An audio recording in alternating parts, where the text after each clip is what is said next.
Hello, YouTube. Welcome. Sorry, had a little bit of a technical flutter there. It didn't seem like YouTube wanted to connect to the streaming service or to the YouTube. The streaming software didn't seem like it was interfacing, but finally got it to work. North Central Positronics trying to stop the episode as always. So, welcome. Got a couple people in the chat here. Let's go ahead and hit the intro and get started. The Dark Tower by Stephen King. The man in black fled across the desert, and the gunslinger followed. Go then. There are other worlds than these. Death, but not for you, gunslinger. It's time we had our own palaver, I think, and it's going to take a while. And yet, dauntless, the slug horn to my lips I set, and blew. Child Roland, to the Dark Tower came. We are content, one from many. Let the palaver begin.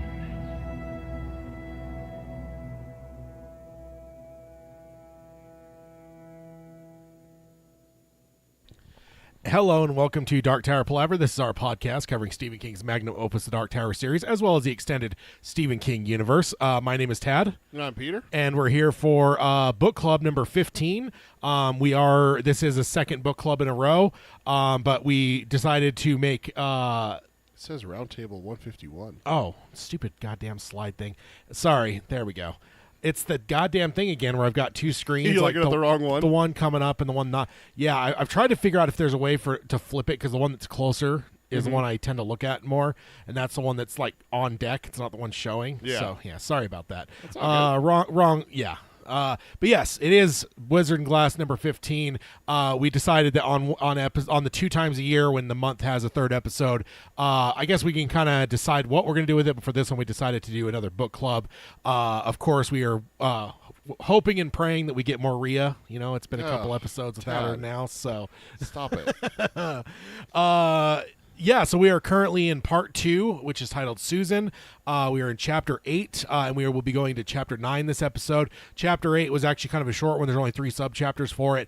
But chapter 9, I skipped ahead, and I want to say there's like 16 plus sub-chapters. So it's quite a long one. So, of course, we're not going to get through it all, but we will dive number of sub-chapters into chapter 9 in this episode. So, yeah. A reminder, part 2, Susan, does have 10 chapters, as does part 3. And then the parts 1 and 4 of this book had 5 chapters. So that is how it breaks down.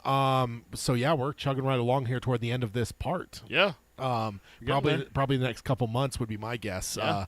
So yeah, let's go ahead and dive on in. Again, this is chapter 8, which is titled Beneath the Peddler's Moon. Got to do the intro stuff first. Oh yeah. Guess that is something important. YouTube really threw us off today. It would not connect for us. Yeah, so. It probably threw me way off. But yes, no spoiler warning. This is a book club. We stay where we're at or before. We have a spoiler section at the very end, but we will make sure that you are warned adequately before we get into that.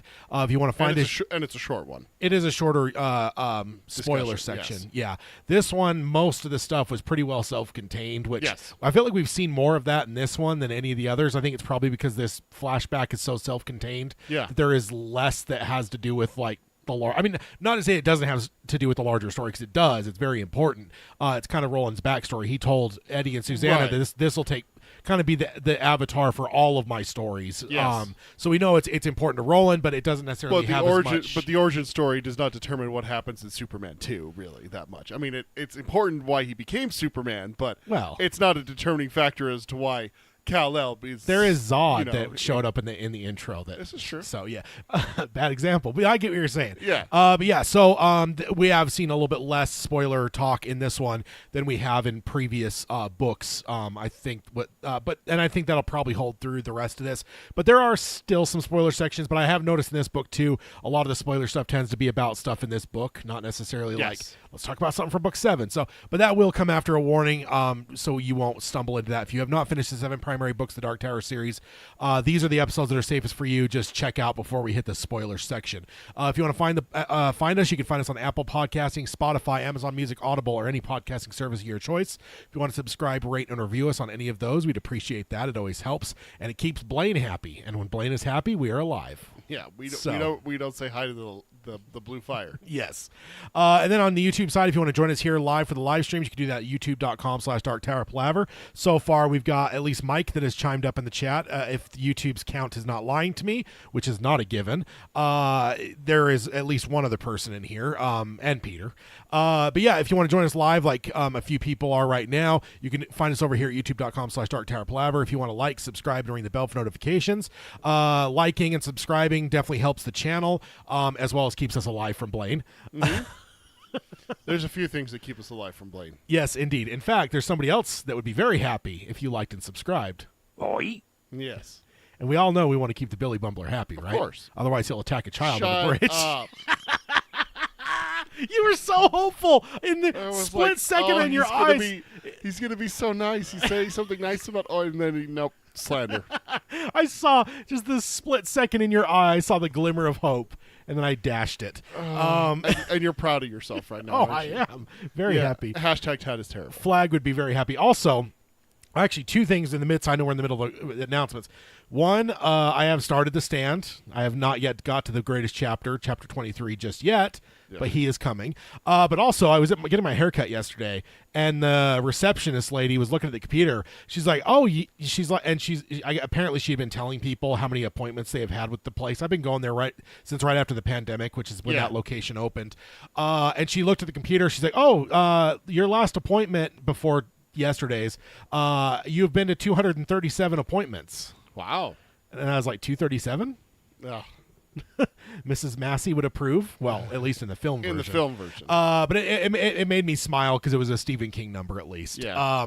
But yeah, that in my defense, that is also a couple years worth of things, and I do go twice a week. So yeah.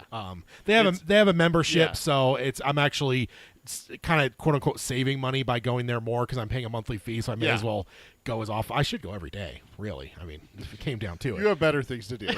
But yes, that's all that stuff for YouTube. Then if you want to find the show notes, you can do that at darktowerpalaver.com. There's no show notes for this episode, but you'll find our questions for new listeners and all that fun stuff over at darktowerpalaver.com. It is the hub at the center of the Dark Tower Palaver universe. Then if you want to support the show, you can do that at patreon.com/darktowerpalaver. With that, you get access to our monthly hangouts as well as our Discord server that is always going. So if you ever want to send Peter an emoji on a Wednesday afternoon, that is the way to do it. Or remind him about a dish towel Billy Bumbler. Stop it. Better way to do it is just send Tad a dad joke like I did the other day. No, that's that not that volume warning. That's no good. Then if you want to contact us, Peter can let you know how to do that. Best way is to email us. It's show@darktowerpalaver.com. And then we got our social medias. We got our Twitter. It's @darktowerpod. That's @darktowerpod. Our Blue Sky is @darktowerpalaver.bsky.social. And then facebook.com/darktowerpalaver to find us on Facebook. Instagram is Dark Tower Palaver, all one word, no spaces. And then check out our merchandise. It's tpublic.com/user/Dark Tower Palaver. Get yourself a hashtag Tad is Terrible sticker, shirt, pillow. They got a ton of stuff. Or you can get the classic Mouse logo, pad. of course. You know, the real logo. You don't even rep it anymore. Stop it. Oh, sure I do. I sit on it all the I lay on this pillow all the time. And shirt-wise, I just changed because the Ch8 19 merchandise is awesome, and this Wizard and Glass shirt is pretty cool, quite awesome. Not gonna lie, and it's the Lookout. How can you go wrong there? This is true. David's in the chat. He says "caw," and then he says, "Dude, where's my caw?" Dude, where's my caw? So is that the like New England version of that movie? Dude, where's my caw? Dude, where's my caw? the Maine accent. Yeah. Or Boston, Bostonian, Boston as well. It could go Boston too. I feel like there is a line between Boston and New England accents. There is. The line is much finer than Boston and like the rest of the country or New York or anything else. So they are related. You can definitely tell they're related to each other. So there is the announcements. And now, as Peter, now we can get into it. Now we can get into it again. Chapter 8, Beneath the Peddler's Moon. We are starting at subchapter 2. We hit subchapter 1 last time, which is where we found DePape in Ritzy, finding the back trail of the boys and discovering way too much. Yes. And so subchapter 2 starts off and it says, on a late afternoon 3 days after DePape left Ritzy, so DePape's on his way back, the boys rode north and then west out of town, first going along the drop and then into the freeland locals called the Bad Grass, then into a desert wastelands. The area's only real landmark ahead. It was a rock formation that looked like a finger bent at the first knuckle. Below it was a small boomerang-shaped greensward, and when Cuthbert gave a yell to hear it bounce back, a pack of chattering billy bumpers broke from this green place and went racing towards the drop. Roland said that was Hanging Rock, and there was a spring at the base of it. And that was all the talk of them riding out. Just a quiet ride, apparently. Yeah. Love to see Billy Bumblers. Just had to stop and Boy. Billy Bumblers. Yeah, we actually haven't seen a lot of Billy Bumblers. No. I think we're partway through book 4. I mean, if my Kindle was to be trusted, it said 40% when I started this morning. Oh yeah, I didn't even look at the everything. percentage, but I do think that is lying to us, though. In one of my sections, I decided to check something to make sure it wasn't a typo. Yeah. And I opened the book, and it felt, I guess 40 is close to 50, but Yeah. we always got to be careful about those things they throw at the end, because that always buffers the percentages, and suddenly it's like, wait, we're 90%. Why is it saying the story's over? I wish we could just go like Chop it. go figure it out and be like, okay, this is actually this much percentage. Like Yeah. where we're at. I guess we won't be doing this book for a decade, apparently. No, we won't. It did certainly seem like it would take a while. Although we Yeah. are 15 episodes in, so let's not pretend that we haven't, Yeah. what is that, 30 hours that we've already spent covering this book? Roughly, yeah. So, yeah. Let's not pretend that we're just barely diving in here. Right. It feels like it, though, for some reason. It does. But yeah, so my note, King is giving us more time indicators here in this story than the previous 3 books combined. Probably the easiest book to timeline. Yeah, if you you could were, put it down to the day. Yeah, like I feel on like you, some of these I feel like events. you really could make a calendar and pretty much track so far. I mean, I don't know how the rest of the book's going to go, but if the rest of the book follows the way this first chunk has, it feels like they're constantly giving us like indicators of like 6 days later, a week later. Yeah. It's just, I feel like you could easily probably parse this out, which is unique. We haven't really had that in this series Yeah. before. I don't. It's like a passage of a certain amount of time went past. Like, what does that mean? Like, Yeah, how much? Exactly. You know? Like the shuffle chapters come to Yep. mind from book 2. It's like, God knows, like that could have been hours, that could have been days or weeks. Like, Yeah. we don't know. Like coming off of heroin withdrawals and Roland going through Yeah. his blood poison. Like you don't know. So it's just strange and I don't think in general, The Stand is very formatted with time, obviously. But I would say a lot of King's books aren't. I think more often than not his are not. But there are some exceptions to that. And so far in the Dark Tower series, this has jumped out as a one that is very... which is we already established last episode. Obviously, we were given kind of a ticking clock for this with Rhea's decree and knowing the reap, which we figure is probably the end of the summer, probably like early fall, whatever. I associate it with we get the timeline basically broken down because we're told what time of year it is. Yeah. And then Rhea says, okay, well, he can't have you until reap, and in her head, She's like, Susan's that's months like, from now. that's 3 months. And from we now. also know from the schemers, as Joker would call it, that around Reap is when some of their shit's coming to a head too. Yeah. So we had that. So we it's don't like, know what. No, but yeah. well, we're starting to get some ideas. A little bit. We've got some hints here where it's like, okay, there's some stuff going on, but it does sound like it might come to a head around there. So it doesn't take much of an educated guess to figure that we're probably going to see Reap in this story, and that's probably where shit's going to come to a head. I mean, we don't know when we're reading this the first time, but that's it's just one of those things when you take cues from the story, and the cues from the story are, okay, she says that you can't go to the mayor until this day, and then completely separate, multiple chapters away, they're like, we're moving for Farson right around Reap, but it's like, okay, 2 things coming in ahead around the same time. There's no way we're not getting that. So, and we kind of know that was beginning of summer that she was inspected by Rhea, which we all miss Rhea.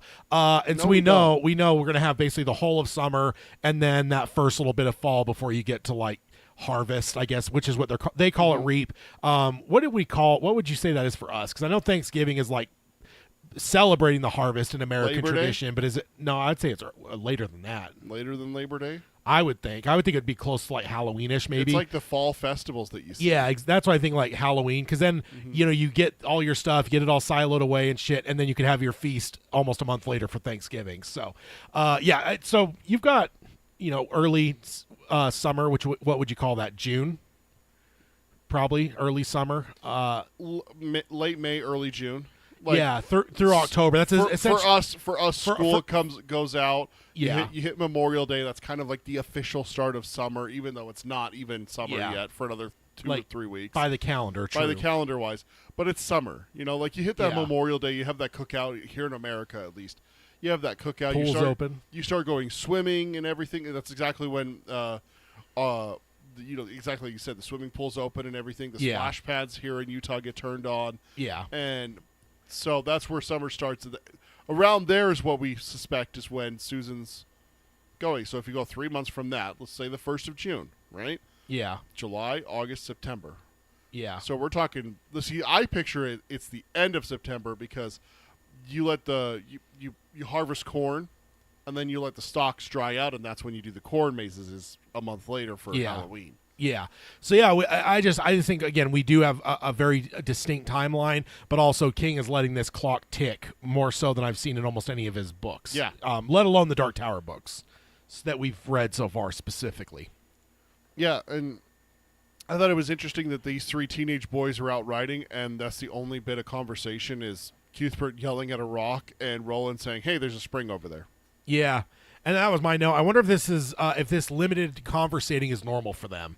Like, what do you think the trail to Hambry from Gilead looked like? Do you think it was this silent, or do you think it's kind of that jovial, like, I think the picture that comes to my mind is you're going camping with some friends, like as a kid, like your parents are driving, you got a couple of your best friends, you're all going camping. What does that car sound like? Is it quiet? No. And that's kind of what I'm like. That's almost what I would have pictured them riding to Hambry. But this now makes me start to question it, where it's like. But see, you said one important thing there. Your parents are driving. These are 3 boys that are being sent out on their own. It's a little bit more sombering, especially when they literally said goodbye to their fathers and got their marching orders and their instructions and everything like that. Not to mention, let's be perfectly honest, the trip out, Alain and Cuthbert are probably just staring at Roland like, oh my God, he beat the fuck out of Cord. Oh my God, he's a gunslinger. So you think this might be indicative of what? I think this is kind of the norm for them right now, especially because say less, accidentally slip, less chance. Yeah, that's true. You have less chance of slipping if you talk less, which is fucking torture for Cuthbert. We find that out in this section here that he hates it. Yeah, and as I was saying, where you say like the somberness of no parents, in my mind, I was like, I can only imagine what that car would look like if the parents weren't there and it was like a self-driving car. How much louder would the kids be in our world? But the kids got to be like worried, like, oh my God, I got to drive. I got to worry about like not speeding. I got to worry about not getting caught by the cops because I'm not old enough to drive. That kind of thing. There's a big difference between, hey, my parents taking me to go do something fun, and you're in the back seat, wrestling with your best friend and stuff like that. I know exactly what you're talking about. Yeah. But there's that comfort level there that exists by having your parent being there to oversee any problems that come up. Yeah. But all of a sudden, when you get out on your own, I mean, we've had trips, just the two of us. When you get out on your own, all of a sudden it's all right. We got to take this seriously, kind of thing. But Cuthbert, it's hard to imagine that dude ever being quiet. It's hard. It is. It really is hard for me to picture him being quiet. It's like picturing you being quiet. I know. It's impossible. Yeah, it seems like physically impossible. It doesn't seem physically possible. Although there is a great mute button I have over here. You can try it. They'll hear me through your microphone. That's probably true. So going on, for the last 3 weeks, they had pretty much marched in place, and summer passed them by. It was fine for Roland to say that they had to wait and pay attention to things that didn't matter and count things that did matter out of the corner of their eyes. Neither Cuthbert nor Alain trusted the dreamy, disconnected air Roland wore these days. They didn't talk about it. They didn't have to. Both knew if Roland courted Susan, they would be in very bad trouble. But Roland had shown no courting plumage, nor were any more blonde hairs seen on his clothes. It appeared they could wait and see for now. I like how the main way that the boys know that Roland isn't doing anything with Susan isn't the physical evidence, but more of the way he's acting. Only really close friends can see the change in personality. And you know this. We know this for each other. We've seen when we've gotten into relationships. You've seen me when I've gotten married and stuff like that. So you know that there's a difference between single Peter and dating Peter and married Peter, and you've seen that kind of change between people. Yeah. And just to have Roland here, not the courting plumage, you know, I thought that was interesting for King to throw that at us. Yeah. My note here, I feel for these two. They're ultimately under Roland's protection, and now they're given reason to doubt his commitment to their safety or well-being. That's not a good place to be for them. Yeah. Like, because I think it's easy to just like really relate to Roland because he's our main character, but like I don't know. I try to put myself in their place where it's like you're kind of. It's not like there's 3 gunslingers here. I think that would make it different, but it's like they're not like, and not he's not even really a gunslinger, right? He's an apprentice. Yeah, he's an apprentice. So, I don't know. I feel for these two. Like this has got to be kind of you're talking about the nerves of like being out without your parents, right? Like, you know, this has got to just make it 10 times worse that they're thrust into this situation, and there actually is a bunch of that in these subchapters here, especially in some of the ones that I did that I prepped with, is where they're talking about like the nerves that they have to have and everything with all of this going on. Yeah, and it's not good. It's not good, and it just kind of like what I put here with my last note. Another wait and see for our boys, and we know how patient teenagers are. Yeah, like it's hard for teenagers to sit still and wait for something. It's hard for any kid, really. Like. Yeah. I have an 11-year-old, and trust me, she does not wait well for certain things. Yeah, or you. Or me. I don't either. You're not a patient person. I am not a very patient person. I'm not. And I'll be the first to admit it. And so I kind of feel for these guys that is, nope, let's sit on our hands and wait. Like, that's got to be, ugh. Yeah. And this kind of reminds me almost of, like, The Last Jedi. You know, where it's like people get mad because Halda wasn't sharing her plan with everyone. And this kind of feels the same way, where it's like, you know, there is maybe like an anger a bit as why isn't Roland telling these guys what he's thinking? What is your plan? Like, like don't pretend you're like high and mighty. Like you're only a couple weeks ahead of these guys because you beat your trial. Like, yes, you are technically at a different level now, but it's like y'all grew up together. Let's not pretend like, you know, you're 10 years older than them or anything. Yeah. So it's one of the most frustrating things for me in all of media. And I say media, video games, movies, television, books, where it's just fucking communicate with your team. Like talk to them. Do you know how many times that would solve so many problems in all of the media that I consume, where it's just like... So you love those chick flicks where the entire plot is based around 2 people not talking? Oh, fucking I hate them. It's like... I'm not saying it's not in other movies, but chick flicks I think are the most common with that. It's bad when it's also really bad when it comes to like team-up... Like the Avengers. The first Avengers drives me fucking nuts. Just sit down in a room and have a talk. No secrets, Fury. I'm looking at you with one eye. I'm looking at you with the other eye, Stark. Like, what are you guys trying to do here? Like, sit down, have a discussion, sort it out like adults, and then go fight the bad guy. You know, like, come on. Yeah. All right, so let's go on. A little further on, the strong breeze that they had felt of their backs fell away, and they heard the low atonal squalling from the cleft that was Eyebolt Canyon. Alain pulled up with a grimace on his face, like he had bit into something very sour. All he could think about was a handful of sharp pebbles squeezed and ground together. Buzzards were circling as if drawn by the sound. Yeah, it's definitely not good. Buzzards never symbolize about something happy and fun, right? Well, it depends. Are you a what do you call those carrion eating creatures that, you know, are just scrounges, like what do you call it? There's a word for it. I'm blanking on the word. Like jackals and like what hyenas. There's a word for that where like they're scavengers. Yeah. Scavengers. Literally the same time we came up with scavengers would be very happy to see buzzards. There's animals who use buzzards as like, oh hey, look, dinner. Yeah, and I know cops too, where they'll see like buzzards. There's something. Something's wrong here. Let's go investigate. We have a missing person. Hey, look. You know, horror movies haven't used buzzards enough. No. Like that'd be an interesting one for like a woods-based like like a slasher Jason or something. Voorhees kind of thing. Where it's like, Samantha hasn't been seen for 6 days. Where is she? Hey, look, buzzards. That kind of thing. Yeah. The only thing that'd be more happy though is crows. Don't say happy. It's not happy. A murder of crows, just sauntering around. My next note is I wonder how Alain would like styrofoam rubbing against himself. I know some people absolutely cannot stand that sound. Yeah, my wife is one of them. Or a knife and fork on a plate. Oh yeah, like Ace Ventura. I don't think Alain would handle some of those things very well. And I know I mentioned on a previous show, I think it was last episode or maybe the one before, that maybe Alan having the touch may be the reason that Thinny is so much worse for him. Yeah. This proves it out a bit more as he is the one responding to it most violently. I think it is unpleasant for everyone from an auditory sense, but I wonder if there's something actually like not mentally, but like psychically that's there as well.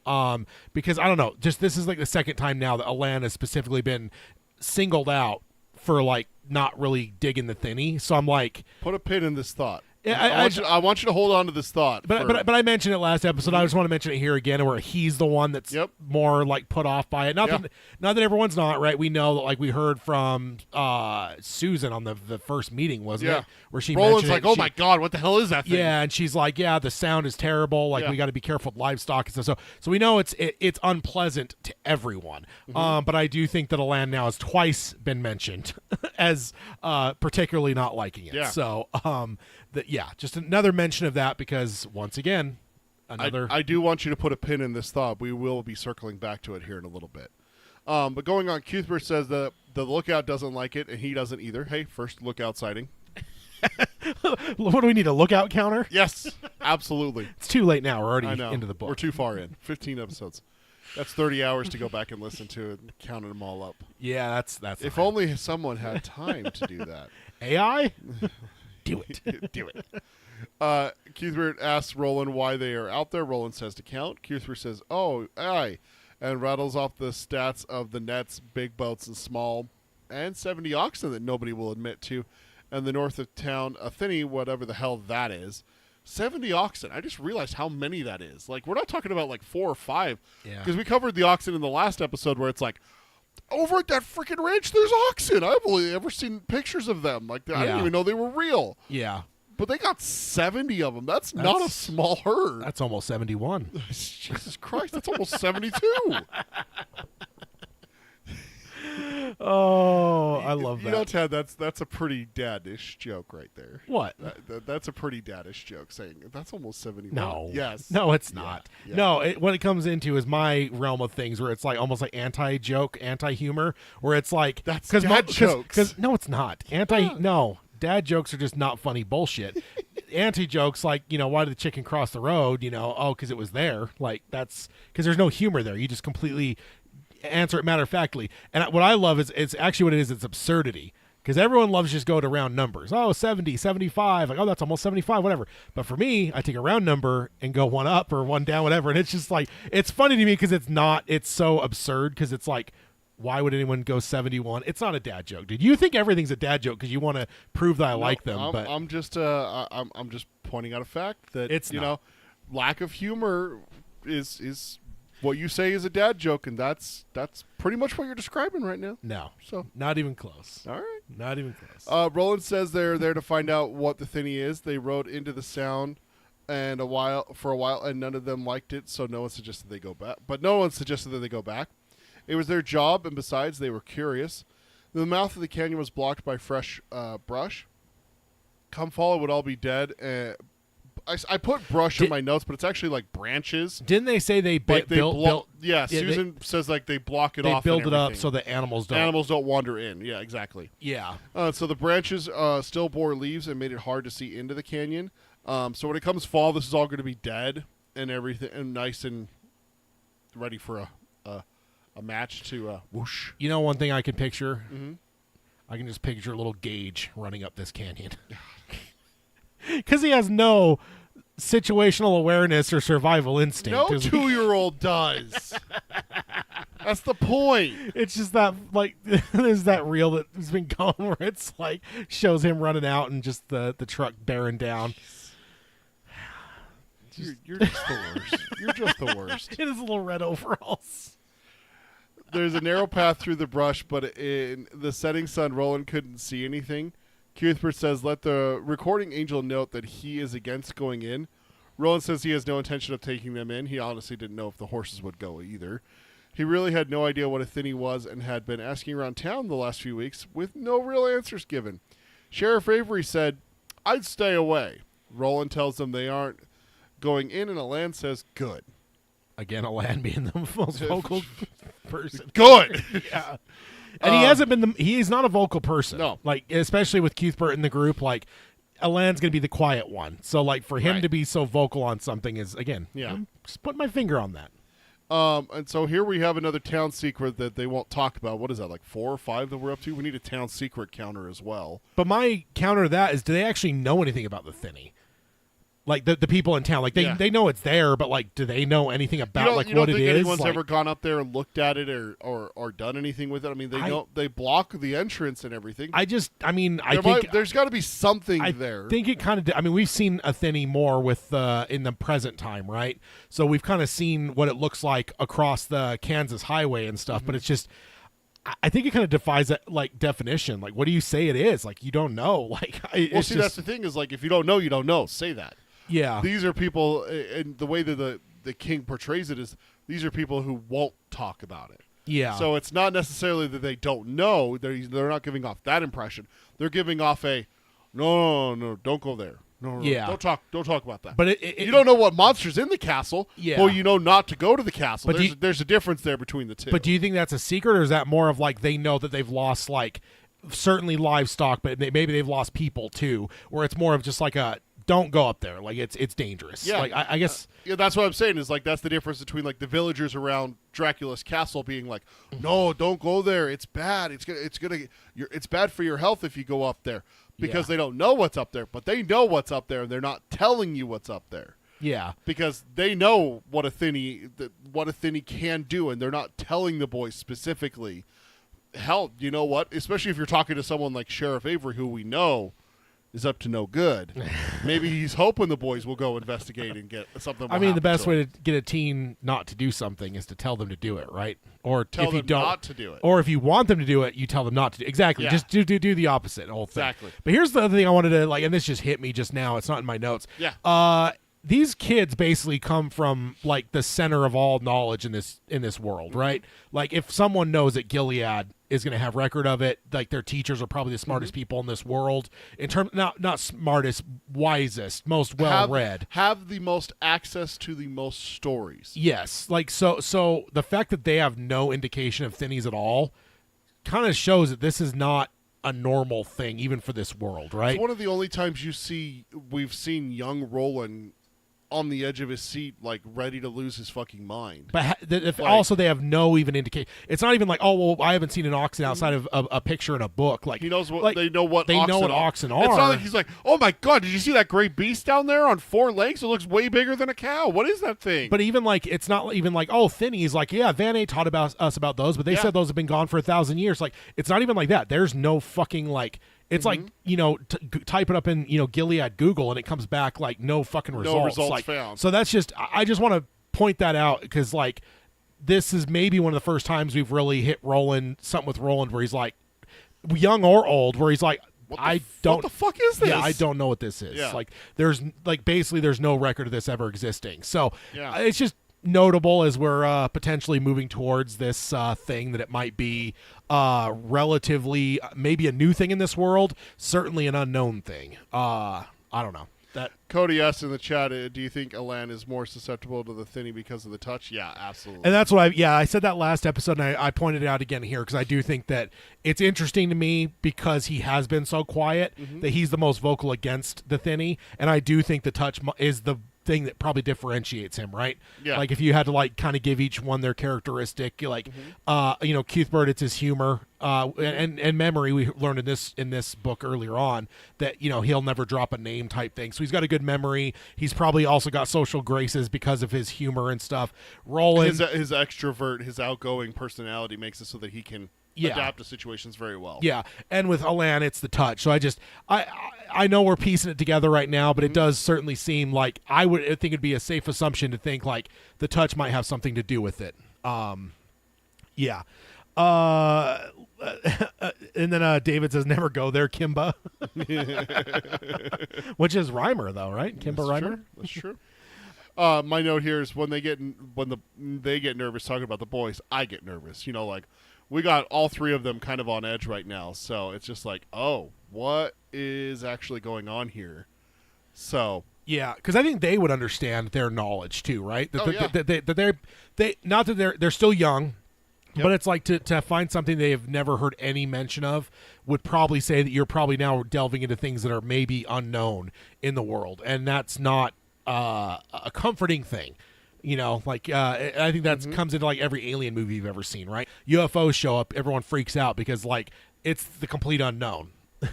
Yeah, this is kind of like I don't know if I actually put this in the notes here, but there was a little section here where it's talking about like they don't want to do this, but it is still their responsibility to go count it and see what it is. Yeah, So that's kind of like because you know their dads will ask them, right, when they report this back. we Like, found this Thinny. What's that? Yeah, but what the fuck is that? Don't worry about it. Just don't go there. Yeah. I'm sure their dads would take that answer to the shed and not, beat them with it. Yeah, and by that point, Court might be recovered, so he could punch him for not investigating. My other note here: Alain again, front and center in the anti-Thinny camp. Yep. I'm gonna keep notating it because he is. That is one vote for no. Yeah, and Alain keeps making that vote. Yep. The boys take a path up the canyon's west side, steep and narrow, but passable as long as they are careful. I do want to note that they are on their horses here. That got by me the first time I was reading through this. Yeah. The very first time, I just remember that. They had to stop once to move a rock fall. When this was done, they were about to mount up. That's where I figured it out. Mount up, and a bird broke cover and took flight, and they all three dipped for their guns that were safely hidden back at the bunkhouse. They looked at each other and said nothing. They went on, and Roland realized that the sound isn't one you get used to. Quite the contrary, in fact. The longer you were near it, the more the sound scraped at your brain. It got into your teeth as well as your ears, vibrating in the knot of nerves below the breastbone, and seemed to eat at the damp and delicate tissue behind the eyes. Most of all, it got into your head, telling you that everything you had ever been afraid of was just up ahead, waiting to jump out and get you. So it's something inside of every kid's closet, then. Apparently, yeah, it's the boogeyman. My first note here, you love to see their instincts reaching for their guns. It's just kind of like a cool little thing that it's like ingrained in them. Yeah, which is interesting. So have they been training with like trainer guns and stuff? Like, Do you think they're just going to instantly learn how to shoot? They've already shot. Oh, yeah, but just to have that muscle memory strange when everyone's made such a big deal of like getting your guns or whatever, right? Yeah. Like Roland now having apprentice guns and yes, the others are going to be given guns because they're going on this journey, but it's like, I don't know, it's just interesting because it's muscle memory and muscle memory builds over time. So it's like, oh yeah, they're trained on it. You think that they're going to learn how to reload, shoot, and everything like that after they beat Court? No, they're going to know all that beforehand. but that's Because let's be perfectly honest. We've met a. Oh wait, maybe I can't say that. I don't know if I can say that yet. I'll hold that off until the spoiler section. best not to if there's any doubt. I'm doubting it, so I'm going to hold it off until the spoiler section. And my note here, bad noises suck, but most of them you get used to when you're exposed to them for a long period of time. But the truly diabolical sounds are the ones that you don't get used to, like nails on a chalkboard. Absolutely, yeah. Like it's just Again, styrofoam or fork and knife on a plate. There are certain noises that you can't get used to them. and it's not a noise, but it's more of a feel. The one that I love is people get really like violently against is the feel of microfiber. Oh yeah, Yeah, there's just some people that touching it gives Yep. them the dry heaves. It's so weird. I don't I know. watched a video of a girl who couldn't do styrofoam. She's like, I'm going to try to open this stuff. Yeah. And she's like, she was not even looking at it or touching it yet. Just mentioning it made her gag. Yeah, styrofoam is pretty deplorable. Is it? Oh yeah, that horrible squeaky sound it my makes. wife hates that so much. Yeah, it's the worst. It's The worst part of every Christmas morning when you're opening some gift that's got styrofoam, and styrofoam. it scrapes against the cardboard. Yeah, it's the worst. I think styrofoam against styrofoam's worse than against cardboard. No, because it makes that weird high squeak when it goes against some cardboards. It's just, I don't know why it does it, but it just does, and it's the worst fucking sound. Like, unless you have a chalkboard nearby and some nails. But are chalkboards even a thing anymore? No. I feel like they were phasing them out towards whiteboards when we were going to school, and that was 100%. That was 25 years ago, and like you still had half your classes had chalkboards. But I'm like, 25 years passing now, I'm pretty sure it's going to be all whiteboards. The funny thing is that whiteboards are even getting phased out because you just have the teacher connect their laptop to the projector. There's no way a math teacher's not going to want to write shit up on a board, though. No, they just do it on they do it on like touchpads now. Like you got laptops that have like touch screens and they just put up a screen and then they just write on it. I've watched videos of them doing it. I don't trust it. No, but I guess chalk, though, in this modern technological era would probably be a bad choice. All that dust.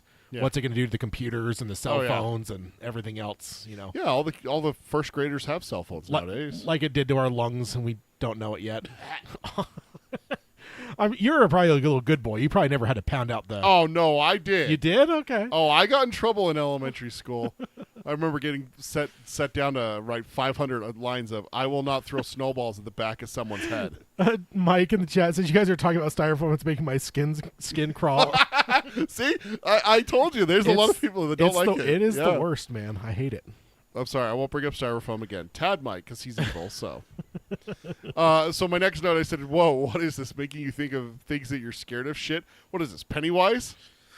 That is. I mean, that's an interesting hypothesis to think about. Like, what is this? Just leaked from Pennywise universe? Like, what is this? We don't know what a Thinny is. This could be anything. Yeah, so. And then my next note, this goes to the idea that Alain hates it more than the others.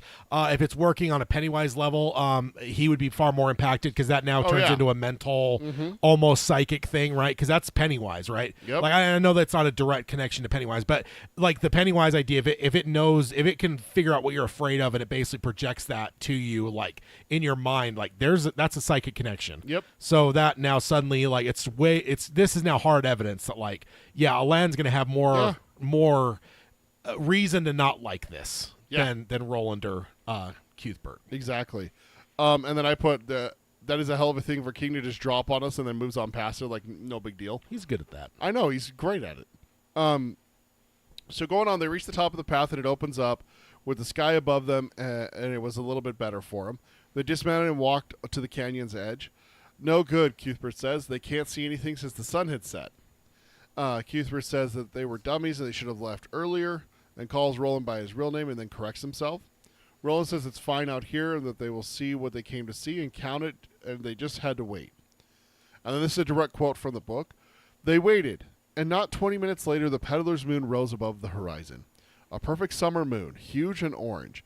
It loomed in the darkening violet swim of the sky like a crashing planet. On its face, as clear as anyone had ever seen it, was the peddler.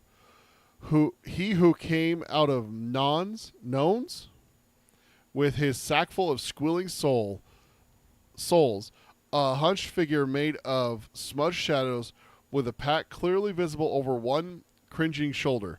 Behind it, the orange light seemed to flame like hellfire. Ugh, Cuthbert said. That's an ill sight to see with that sound coming up from below. I had to read this whole thing here. That's the end of the quote. I had to read the whole thing here because I just love King's description. It's just so good. The moon and everything, like the peddler. Yeah.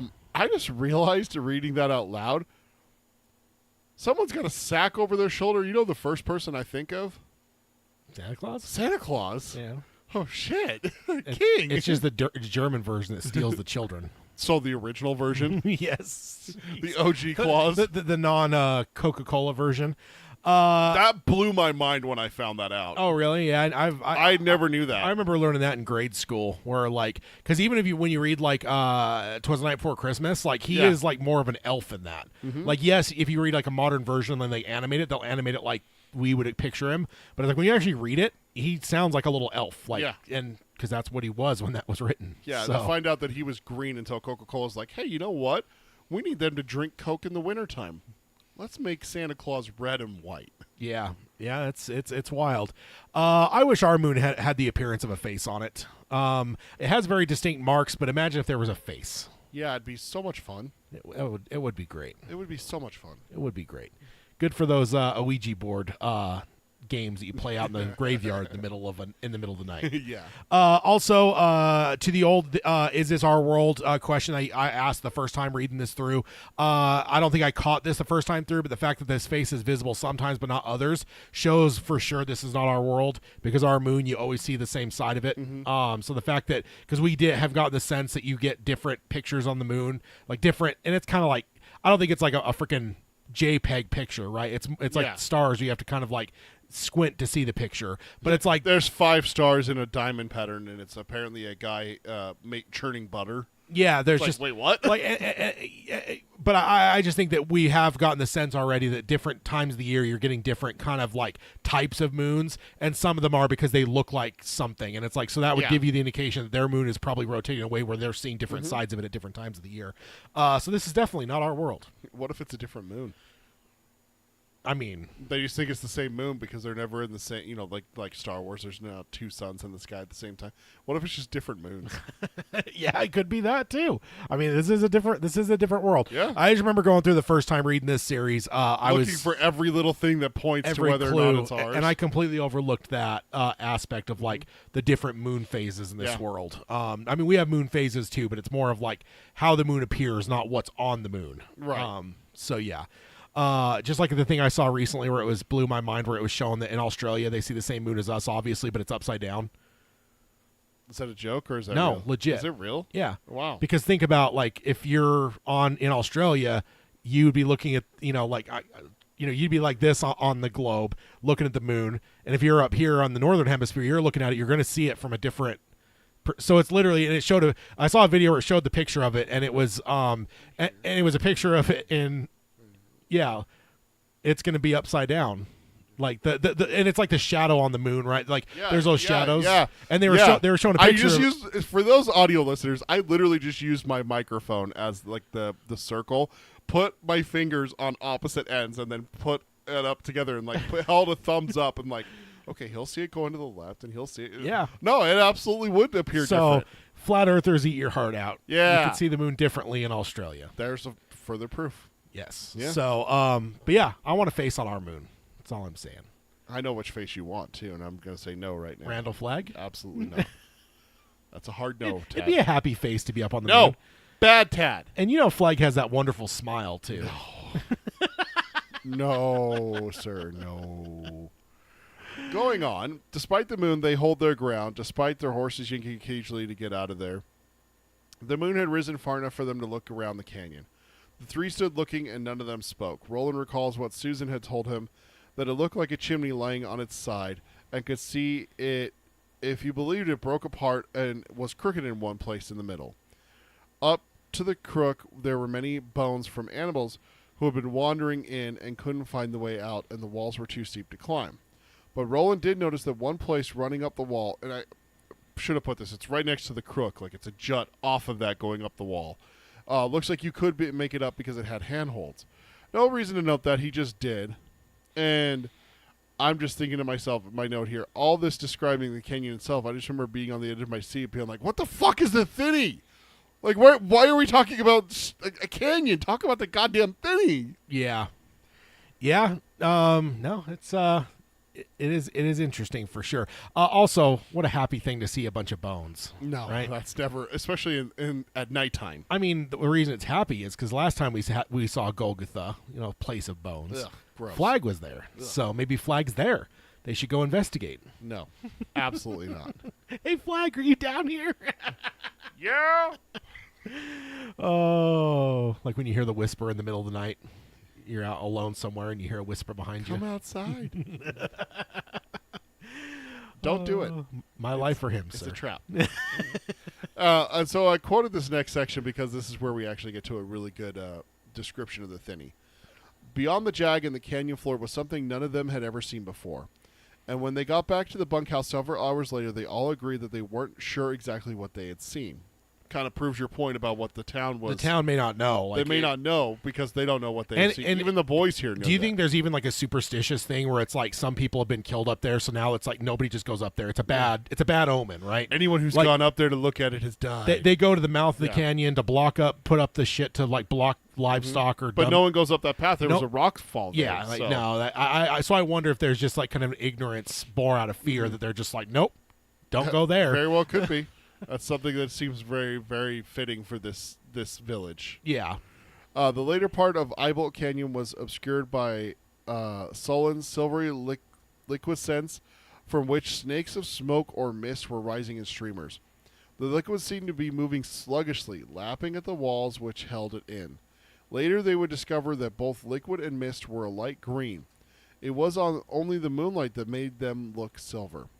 As they watched, a dark flying shape, perhaps it was the same one that they had frightened them before, skimmed down towards the surface of the Thinny. It snatched something out of the air, a bug, another smaller bird, and then began to rise again. Before it could, a silvery arm of liquid rose out from the canyon's floor. For a moment, that soupy, grinding grumbling rose a notch, and became almost a voice. It snatched the bird out of the air and dragged it down. Greenish light, brief and unfocused, flashed across the surface of the Thinny like electricity and was gone. The three boys stared at each other with frightened eyes. I had to put this whole section in there because that is just so terrifying to think about. Yeah. Like, something that's gotten into their heads, showing the worst things that they've ever thought about, that they're afraid of. And it can get you if you're flying over. Like, if you're out of reach, it can still reach up for you. That feels kind of beastie. Oh, not a fan. To be able to reach out and grab you, that feels a bit beastie there. Not a Plus, fan. like the lighting up with almost like lightning, green lightning. Yeah, Like, exactly. now you're talking like lightning teeth. You shut up. Stop it. You just stop it.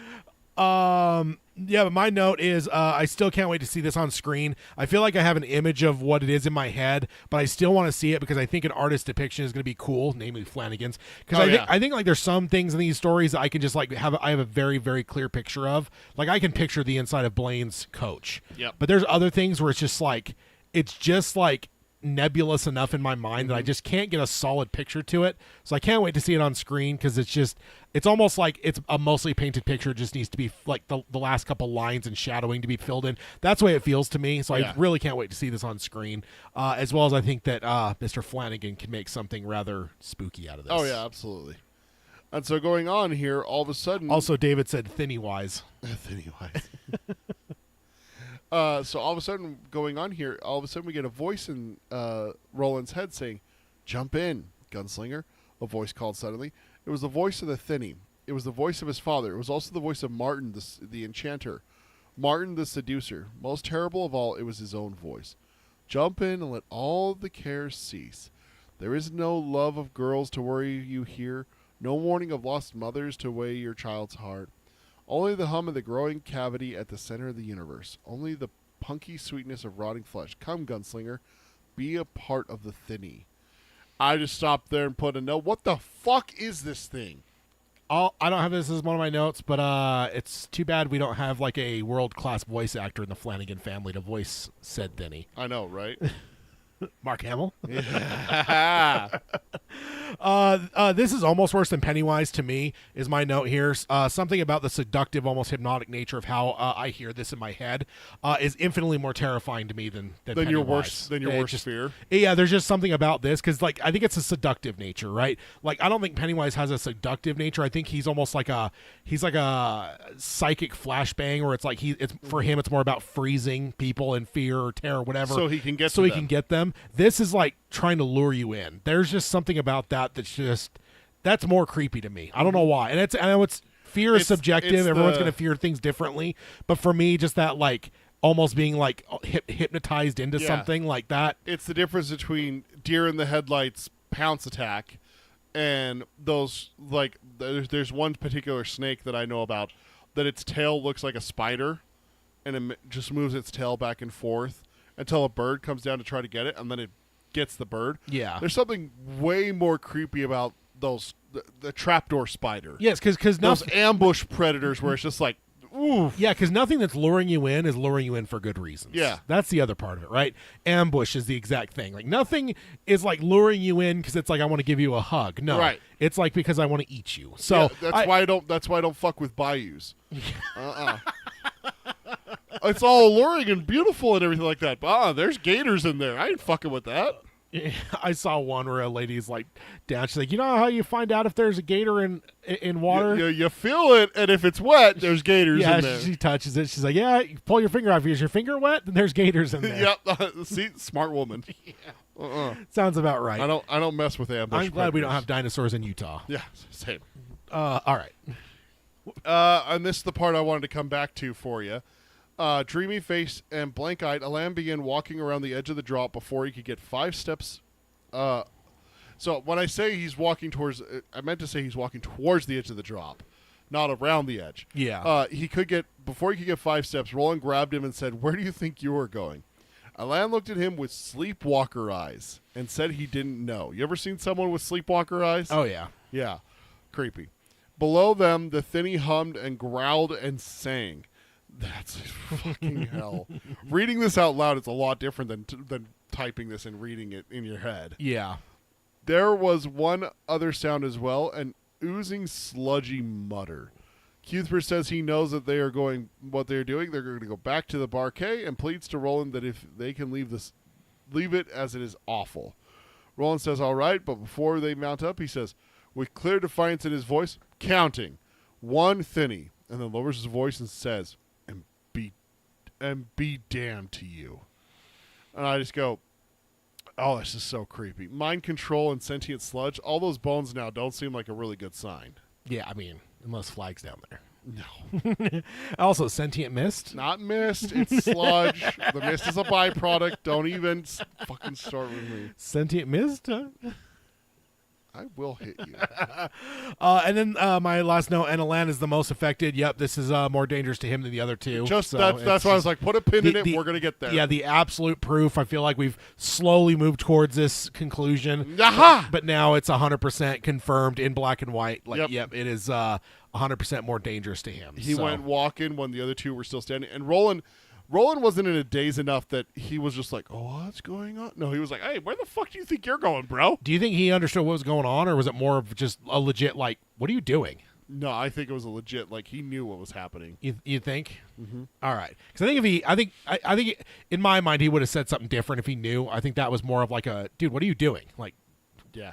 And then realized like the dreaminess where it's like, oh, like maybe he realized it, but like I feel like it would be more like a dude, what, like fucking wake up or something if you knew that like he was being lured in. I don't know. I think he may not want to embarrass Alain, but he did physically restrain him. Yeah. This isn't a what the fuck's wrong with you, man? Like Yeah. you all right over there? You know, just like kind of cautiously, like kind of out of it himself. No, he like reaches out, like, where do you think you're going? Yeah. Like, no, Roland was like, no, Yeah. sir.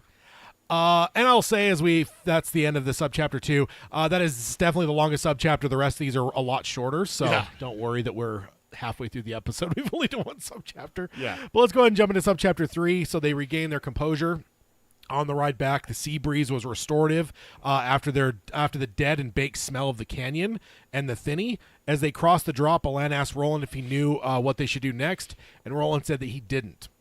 And Cuthbert chimed in that supper would be a good start while tapping the lookout for emphasis. Food is always the answer. It is, and the lookout, once again. My notes here, I think we all have experienced this with any kind of fresh air, either after you've been cooped up indoors or in some nasty polluted city and you get out of there, or even if you've been in a car like on a road trip or something and then suddenly the fresh air hits you and it hits you like a Mario power-up. Oh, dude, walking out of work. Yeah. I mean, anyone who works in any place that has any kind of a smell, and we work at a machine shop, that there is a very distinct smell there. Yeah. You walk outside and you're just like... But also, like even here, like sometimes the valley gets kind of nasty it here, gets smoggy, and then you go up to the mountains and you just take that first breath of air when you're up above it all. Like it's there was just a comedian that came here once that me and my wife went to go see, and he's like, "Man, I landed here. I got off the plane, and I'm like, man, I can do math and shit." And also, do you think Cuthbert's humor is performative or just his nature? Like, sure, you have to have a funny bone to be someone like Cuthbert, but some people that have that funny bone kind of yuck it up a bit more and almost play to like a character. Like it's almost like they're expected to be the funny one, and so they kind of like try to live up to that.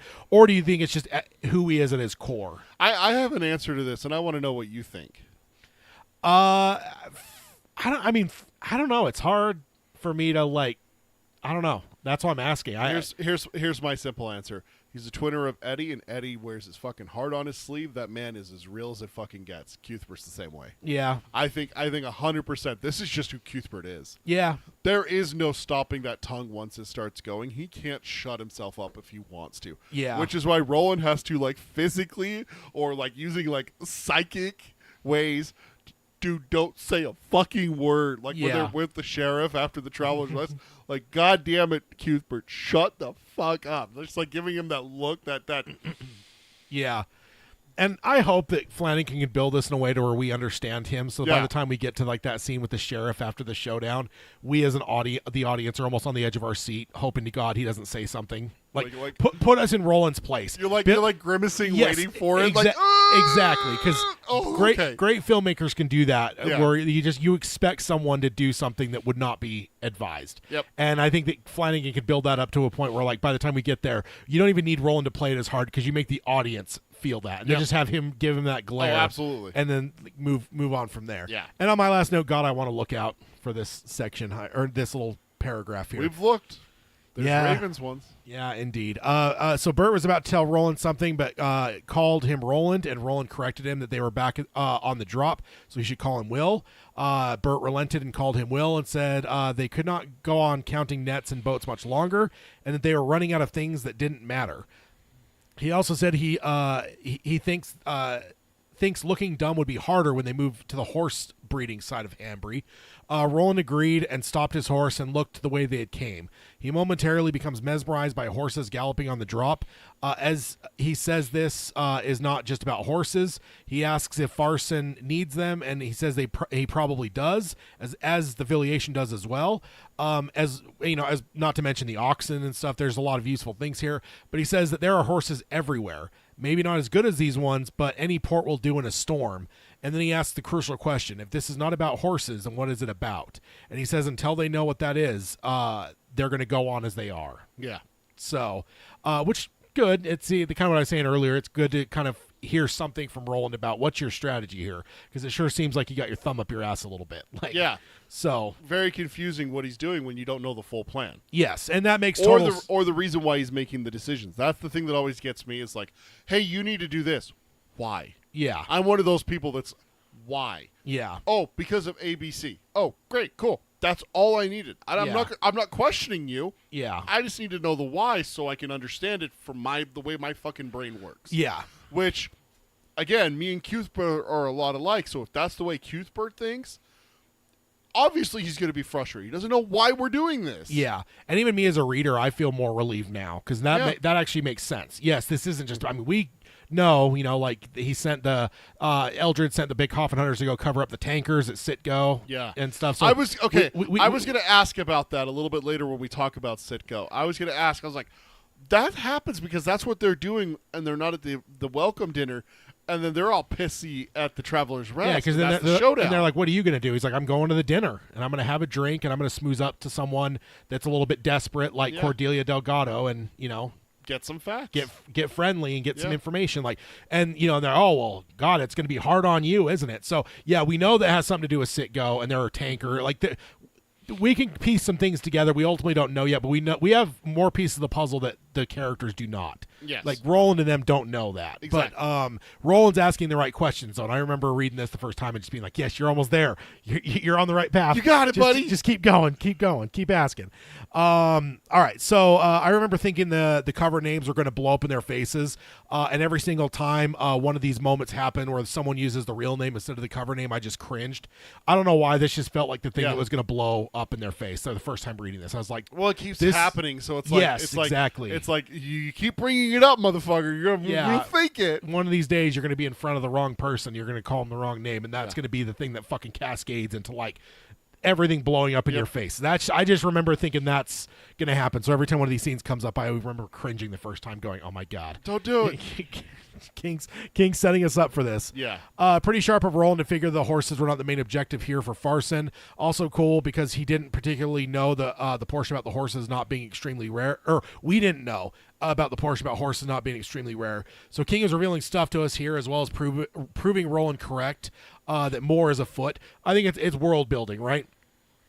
We haven't necessarily, we remember from the first book, Roland had a mule. It seemed everything throughout the series so far, it doesn't seem like livestock has been very plentiful. Yeah. So flashing back, we still don't know. Like, is like our horses, is this like the gold for them because horses just aren't found anywhere else? And this just showed us, no, they're elsewhere. They may not be to this quality, but they are elsewhere. Like, so Right. this isn't like a be all end all. Like, this is the only place you get horses in this world. So Right. it builds the world a tiny bit in a cool way, as well as it's kind of proving Roland's point a bit, where he's like, this is about more than horses. You could find horses. Right. anywhere. And one thing that clicked on a later reread for me is that they were sent east out of Gilead, and Farson is in the west. So Farson is going very far out of his way to get these horses, like around Gilead. You know, like a whole big button hook to get around here. Yeah. Also to get these horses and whatever else to Farson. And the ball. We know that. Right, that's there too. Why is that in the east? Let us not forget that. The grapefruit? The grapefruit is here. Yeah. I mean, currently in the hands of Rhea. No. Which we all miss. No. And it's it's awakening feelings in Rhea that she's forgotten. Stop. Just stop it. Jesus Christ, Ted. But I think this is kind of like a thing for Roland, is that this is a long ways to come and get horses, that maybe that's something that kind of, yeah, dude, something's up here. Like, this ain't right. Like, okay, Farson needs horses. Yeah, that's great. But why here? Yeah. You know, and I think that's kind of what Roland is like all about right now, is like, something's not right. Yeah. Yeah, exactly. Do you think Roland's strategy is sound? Absolutely. Yeah. At Okay. this point, now, at this point, if I had 100%. if I had asked you a couple paragraphs ago before we got that explanation from Roland, it may have been a different answer, though. That's right? Again, that goes back to my personality and the whole thing of like, tell me why. Yeah. Once you know why, I know why, it's like, okay, that makes perfect sense to me. Yeah. Because we've seen what happens in the very first episode of Band of Brothers. When you don't know what's out there, you don't leave cover. You don't break cover until you know what's out there. Because that's how ambushes happen. Let's just go get them. Let's just go get them. So finishing this off here, part of their answer waited for them when they got back to the barquet. It was perched on the hitching rail with its tail flicking saucily, which that's fun. When the pigeon jumped to Roland's hand, he saw one of its wings was oddly frayed. An animal like a cat had gotten close enough to pounce it. Is what Roland figured. The note curled around the pigeon's leg was short, but it explained a good deal of what they had yet to understand.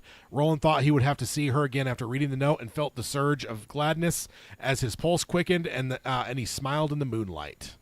And again, my note here, odd damn king with his dun dun dun ending for chapters. Yeah. Or sub-chapters. He's just so good at this, isn't he? To be continued. Yeah, like, and it's the worst when you're like, you know, in high school and you got school the next day. And you're like, all right, at the end of this sub-chapter, I'm going to sleep. Yeah, and exactly. Shit. It's midnight, and every fucking sub-chapter ends like that, where it's like, well, now I've got to read another one. Now I have to know what happens next. And then the end of every chapter, and then I guess this is actually the end of a chapter, is not just a sub-chapter. Yeah. You know, it's just one of those things where it's just like, it's such a hook where it's like, how do you stop? Like, come on, man. There was nights where I didn't. Exactly. 3-4 o'clock in the morning, it's like, I'll still get 3 hours of sleep. It'll be fine. Yeah, who needs sleep? I could sleep in history class. Yeah, I'll sleep in my first period. So my note here is just, but what does it say? You know, like, we don't know what it says. Well, that's what I mean. That's Yeah, kind of it's the like, tease where it's like, to give us all this, like, Yep. about the note, but then it doesn't tell us what it is. It's like, you fucker. How dare you? He knows what he's doing right here, right? Like, he's doing it on purpose. He has to. Because that's what's going to keep me reading in high school. He finishes that sentence, he puts that period, and he sits back and he goes, got him. Got it. Exactly. Got him. Exactly. And why I'm mad is because he was right. Yeah, of course he is. Right. Also, isn't it a little worrying how happy Roland gets here? Like a little bit too much too soon. Like, yeah, dude, you got a lot of stuff on your plate. Yeah. Oh, we instantly went there, huh? Okay. Yeah. And then my last note: a cat, Musty. Shut the fuck up. Anyways, moving on to chapter. I do prefer Ermot, but Musty's not bad. No, we're moving on. Chapter 9, Citgo, subchapter 1. So 4 days after the peddler moon began to wane, the old Monzo from the mayor's house, Miguel, showed up at the house with a gift for Susan. He was bleeding a beautiful chestnut mare, and Susan recognized Felicia at once. The mare had once been one of her childhood favorites. Susan embraced Miguel and covered his bearded cheeks with kisses. He grinned and showed the few teeth that he had left. Susan says many thanks, and he says de nada, and that is the mayor's earnest gift for her. She watches him walk away, and the smile is slowly fading from her lips. She's been proven honest, and now she's receiving gifts from a rich man. Susan realized that this was all step-by-step fulfillment of the contract into which she had entered. Aunt Corbett expressed shock to find out that Susan knew the truth. What lay ahead was whoring, pure and simple. And I just have a note here just to ask. Do you think Roland got into her head a little bit by, like, oh, not here, like right here, but over the course of what's happened since she's met him? Do you think that he's kind of helped guide her down this? Or is it that this is just her figuring it out on her own? No, and I would say I wouldn't give credit to Roland. I think it's Rhea. Rhea really kind of pulled the cover off of the fantasy that she had in her head about, oh, I'm going to have a baby. And like, I think she kind of had the Disney glasses on before going to Rhea's hut, and we saw it. Rhea kind of ripped that fucking Disney glasses lens off her face and said because she's the worst, and just told her the truth of like what he wants. And even if you have a baby, you'll have it for a couple months and they're taking it away from you to go have it. Like, she just, every fucking like fantasy that she had that was helping her like come at it from a girly perspective of like, oh, I want to be a mom. Every little girl that has a doll and stuff, it's just every aspect of that. Rhea just fucking ripped it all out. So I think Roland has had an impact. Like, we're going to see it a little bit later in this, where like Roland had the impact on like questioning if her father was murdered. I think that's Roland. But I think some of this element of like waking up to the full truth of like what she's involved, Rhea. And I just can't remember, because I know that I missed a lot of that section there with Rhea and everything. Is that, does she actually call it whoring? I don't think that she does. I think Roland is the only one that really kind of like puts it in that perspective, where it's like Rhea rips the Band-Aid off that it's not a happy fairy tale, but she's still just a ghillie, Yeah. That's what they call it, and it's just like, hey, it's still, it's an honorable thing. Many women bore noble sons that are ghillies. Arthur Eld himself is one, I think is what they say. No, Roland's from a line from Arthur Eld's Gilly. Oh, okay. He's not that's what it is. Yeah, it's not. But so it's just like, that's kind of how Rhea plays it off, is like, yeah, this isn't going to be just like, you are going to have sex. Like, like, you are going to sleep with the mayor, like, and everything. But to call it whoring, I still feel like Rhea's involved in the transaction. She's the one who proves that she's honest. I don't think she's going to degrade it to that extent. I'm saying that Roland got into her head a little bit, being like, like the line at the dinner, and then the trying to explain himself, like, and everything. I think there's a little bit there that he inserted something, and then it started spreading in her mind. And I think this is the moment where she's like, holy fuck, he's right. It's whoring. Yeah, I think he might get a little bit of credit, but I do think a lot of it is Rhea. Because remember, Roland wouldn't be in there if it wasn't for Rhea. Yeah, you're right. And Rhea, ultimately, it was the idea of, because Susan had the fantasy, basically, that, Thorin can't give, or Olive, or wait. Yeah, Olive can't give Thorin. Olive can't give Thorin a child, so now it's me. I'm going to step in, marry him, and I'll have the baby for him. And she's like, he doesn't give a fuck about a kid. He just wants something that won't, like, something that'll bounce back when he squeezes. Like, that's something along the terms of what she says. Like, and ultimately makes her realize, like, this isn't about, like, an heir. He just wants something young and pretty to hold. Like, to have sex with. Yeah, exactly. And she made it very dirty. And maybe the whoring part of it, I would maybe give credit to Roland, because I don't remember clearly enough if she talks about anything with that. But I do know, I mean, she understands it even from the Cordelia side, right? Yeah. Like, she that's really where it is. She has the argument about whoring with Cordelia. But she also understands. And then rides out and runs into Roland. I even think before the Rhea stuff, though, I think she understands Cordelia that they're going to be left out in the lurch. Yeah. They're not going to have a place to live. All of their property's gone. Like, so I think, like, but I don't think that she would have connected.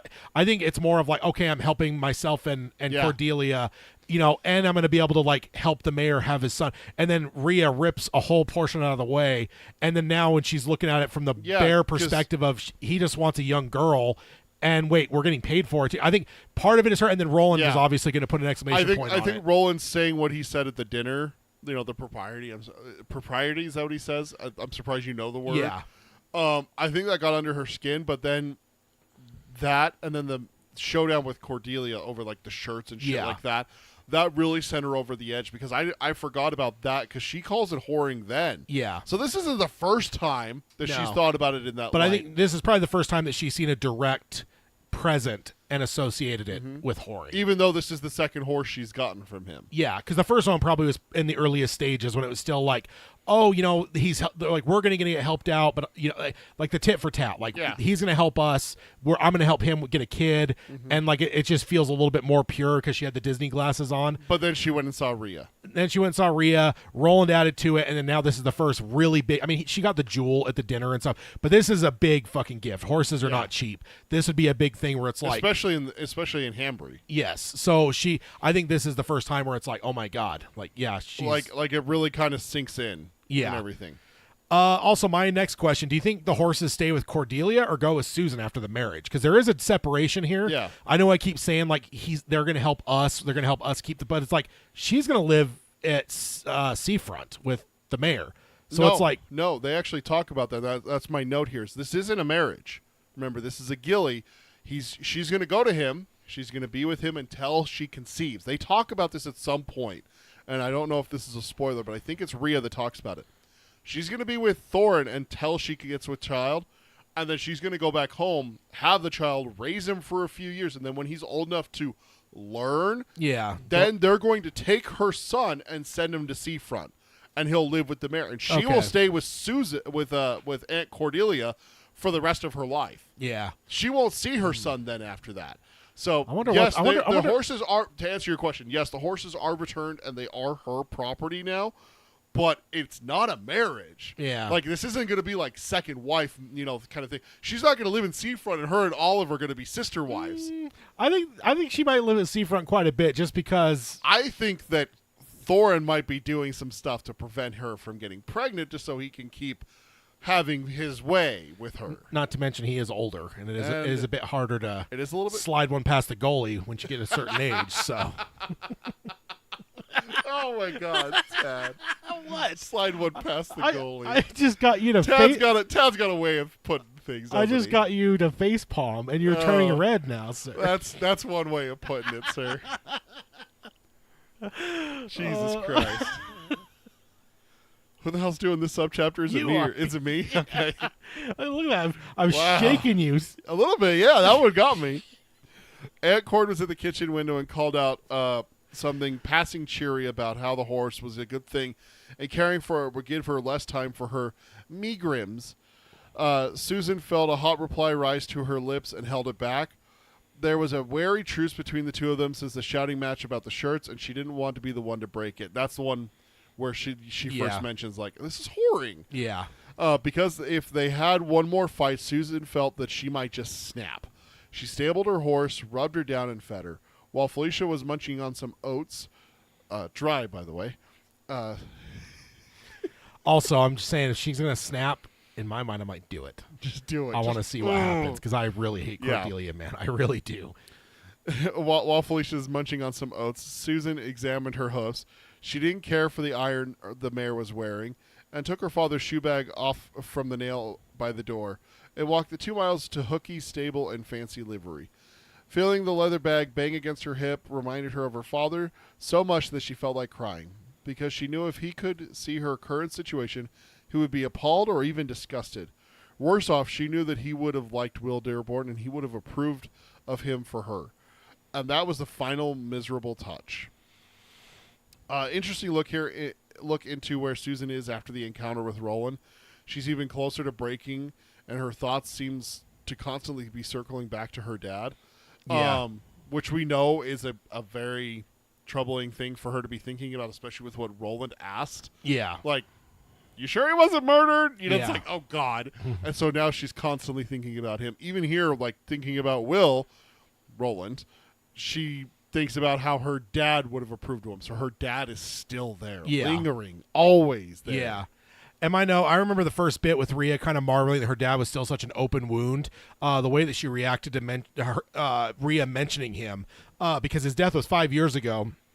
And that doesn't sound like a long time, but she's 16 years old, so that's basically a third of her life. Mm-hmm. Like, we've got to remember as people approaching 40 that, like, that's a long time when you're 16, right? Yeah. So it's like it feels like it to her. Yeah, yeah. She was 11 years old. Like, think of the difference between 11 and 16. Like, that's a lifetime of differences. So it's like, for that to still be an open wound really shows like what her father meant to her Yeah. entire worldview, I guess. So, I actually went back and looked it up too to figure out like how long it was from the death, and I found it 5 years. So it's like, Oh, okay. again, that's easy for us where it's like 5 years. Oh, that's 2019. Like, That's not an estimate. You went back and did the research. for yeah, that, I did so the that's research. good. It was 5 years, so it's like it doesn't sound like a long time to us, but it's like, well, she's 16, Yeah, so that's 5 years when you're 11. That's a lifetime. that's almost. that's a third of her life. Yeah. So that's for us. That's like an 11, 12 year. Well, also you don't remember the first few years, so when you look at it realistically, you're looking at 4, 5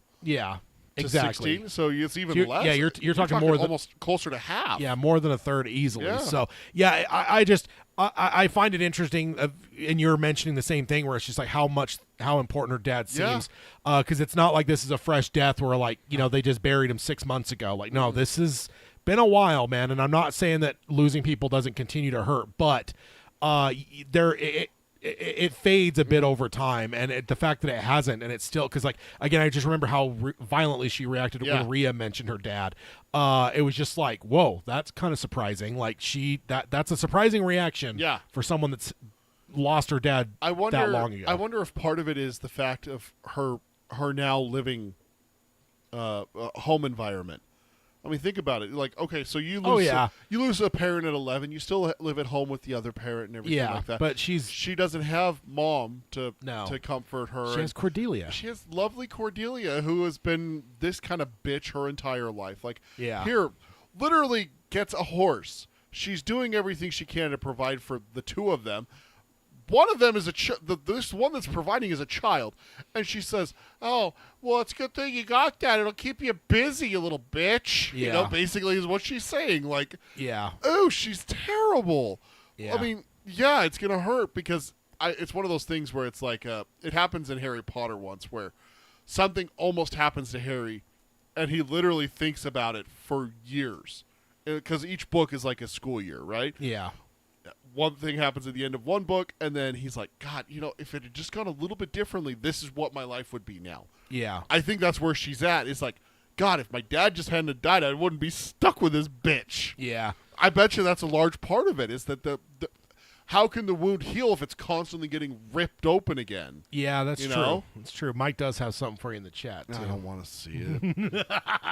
Jesus Christ. See, what I love about this is twofold. One, it's an emoji, and two, it's a hockey net. So it's double whammy. I love it. It's because you know I like hockey. That just goes along with my my phrase I told you earlier. So I know. all I right. know. I'm not that dense. So moving over to subchapter 2, so she knew how to shoe most of her life and enjoyed it when her mood was right. It was dusty, elemental work with ever-present threat of being kicked to bring a girl back to reality. But she didn't know how to make shoes. Brian Hookey made them in the forge behind his barn.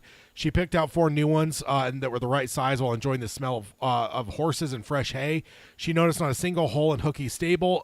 Times had been good for him, it seemed.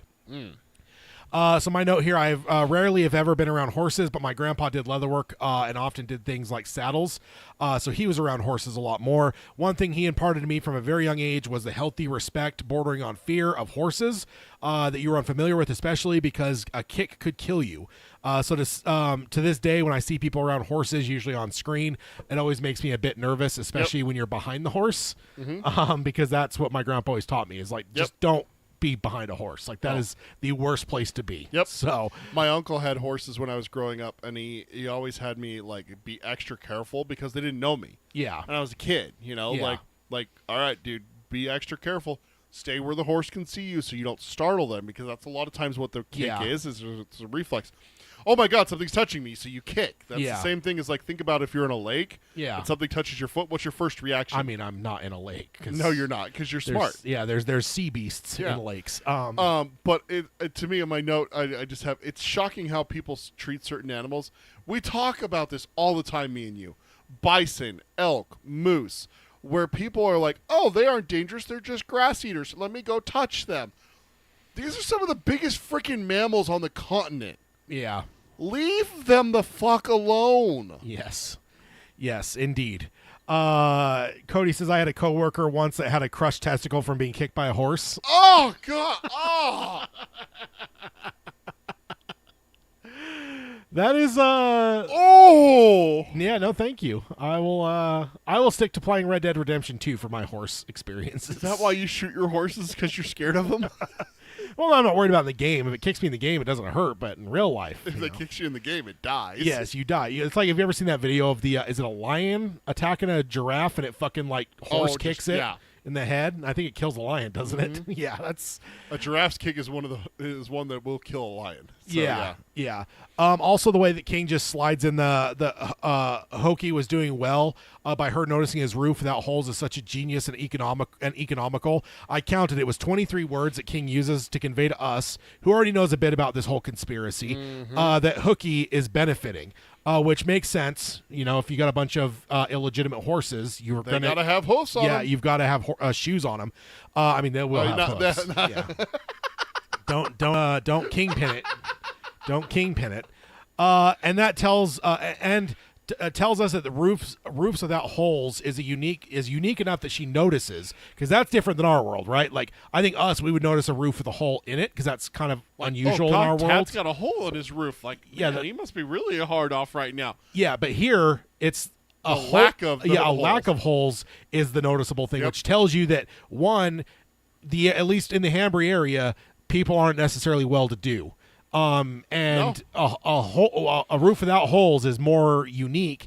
And so I just want to marvel at King here, because he's not only kind of showing us that know about the conspiracy that he's in on it and probably benefiting quite a bit, because I'm guessing they're going to overpay him too, right? Yeah. Because like he could. It's here. We're gonna pay you for each shoe, not hoof, each shoe for the horse, but also for your silence. Here's a little. Exactly. There's gonna be a little extra. There's gonna be a kickback. Isn't that usually how it goes, right? Yeah. So 23 words that King used there, and it's just genius because there's multiple layers to it that's revealing a lot to us as an audience. So King, you're a master. Also, we don't get a sense. David says Rusher is now Crusher. Good Lord. Cody says F that about the horse. Indeed. We don't get a sense if Susan is taking this in a new light now that Roland has brought up the doubts in her mind about her father, but I wonder if she does, or if this is just a matter of fact. Like her noticing the roof, I wonder if there's any suspicion there, or if it's more of just like, oh, he's doing well, and it's just kind of a matter of fact, passing the time type thing, or is any of the suspicion that Roland's brought up about other things made her... mean, if you want to play devil's advocate here, you could make the argument that Hoki is just doing well for himself simply for the fact that there's a shit ton of fucking horses. But does Hoki know about the lies that people are telling these affiliation boys about the horses? I feel like there would be, because if there's one person who could tell you how many horses there are, it's him. the guy who makes the fucking shoes for them. But I think they all kind of have a sense of what there should be, because Susan knows, like, no, there's too many on the right in that whole conversation. It's like, look out in front of you. Is there too many or too few? And she's like, way too many. Like, so I just feel like it's a matter. I just feel like people. This is a small community. I feel like they kind of know what the collective, like. But it's one of those things that it's not something you notice until someone points it out to you. But I think his is different, though, because his whole business is making enough shoes for those horses. No, I meant Susan. Yeah. You're right about him. So then you're right, too, because, like, ultimately, if there's one person outside of, like, the head of the Horsemen's Association, R.I.P., that's gonna know, it's going to be the fucking the guy making the shoes. Right. Like, that dude's going to know, because it's like, 4 for every horse. Wait, you need even over the... You need how many? Well, not even if it's all in one order, but it's like at the end of a month, he's going to be like, why is there like a 30% increase or 50% increase of like how many all these horses come from, guys? Yeah, so he's going to have to be involved. He's going to go ask questions, and then they're going to be like, "Oh, whoops, you fell off a horse." Yeah, exactly. Yeah. A snake startled you. Oh. So Hooky told her not to worry about the payment, about payments from her, and he said that he knew that she would settle her account as soon as she could, and none of them were going anywhere. Then it mentioned that he had never, that she never would have been treated that way. In regards to 4 shoes, even a year ago. But now that she was friends with the mayor, things had changed. She is momentarily blinded by the afternoon sun as she moved out of the dim barn. She groped forward onto the street with her leather bag bouncing on her hip. Then a shape appeared in front of her, and she ran into whoever it was hard enough to rattle her teeth and Felicia's new shoes. And what's funner than rattling your teeth by running into something? That click. that really hard click. That's I don't know if that came across. I'm sorry if it did.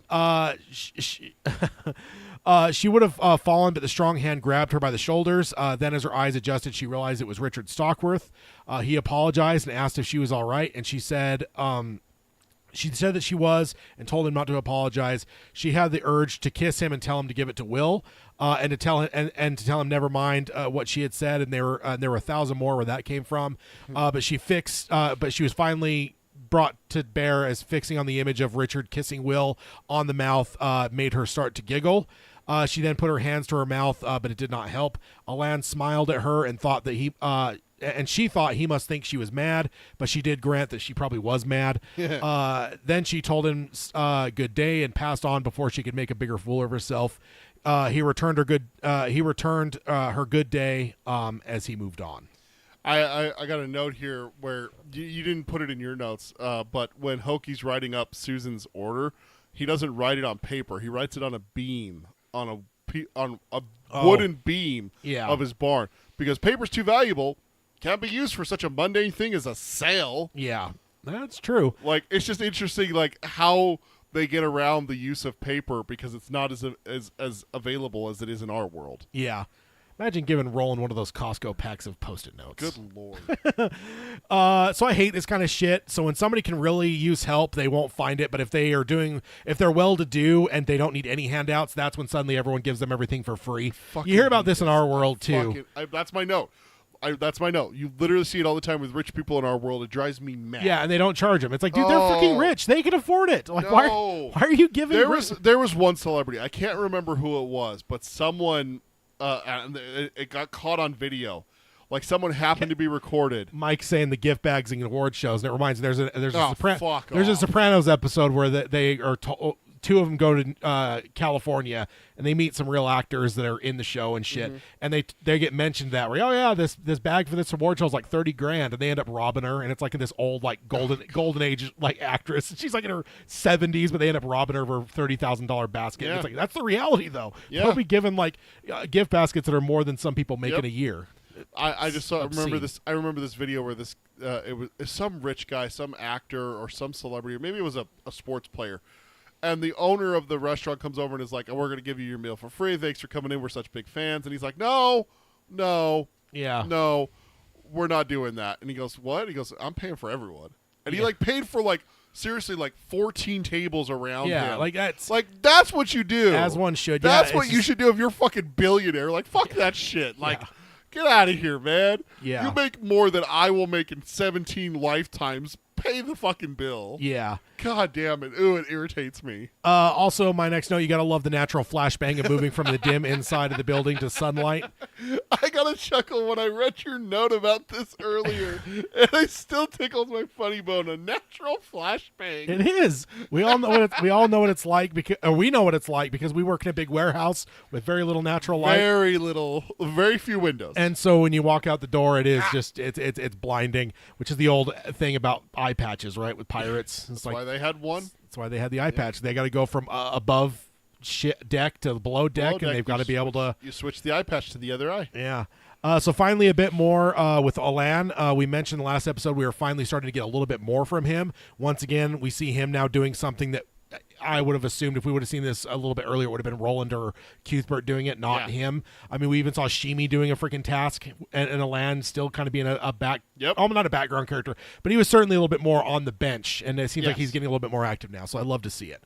I love this because, like Roland, it is good to be reminded that Susan is just a child.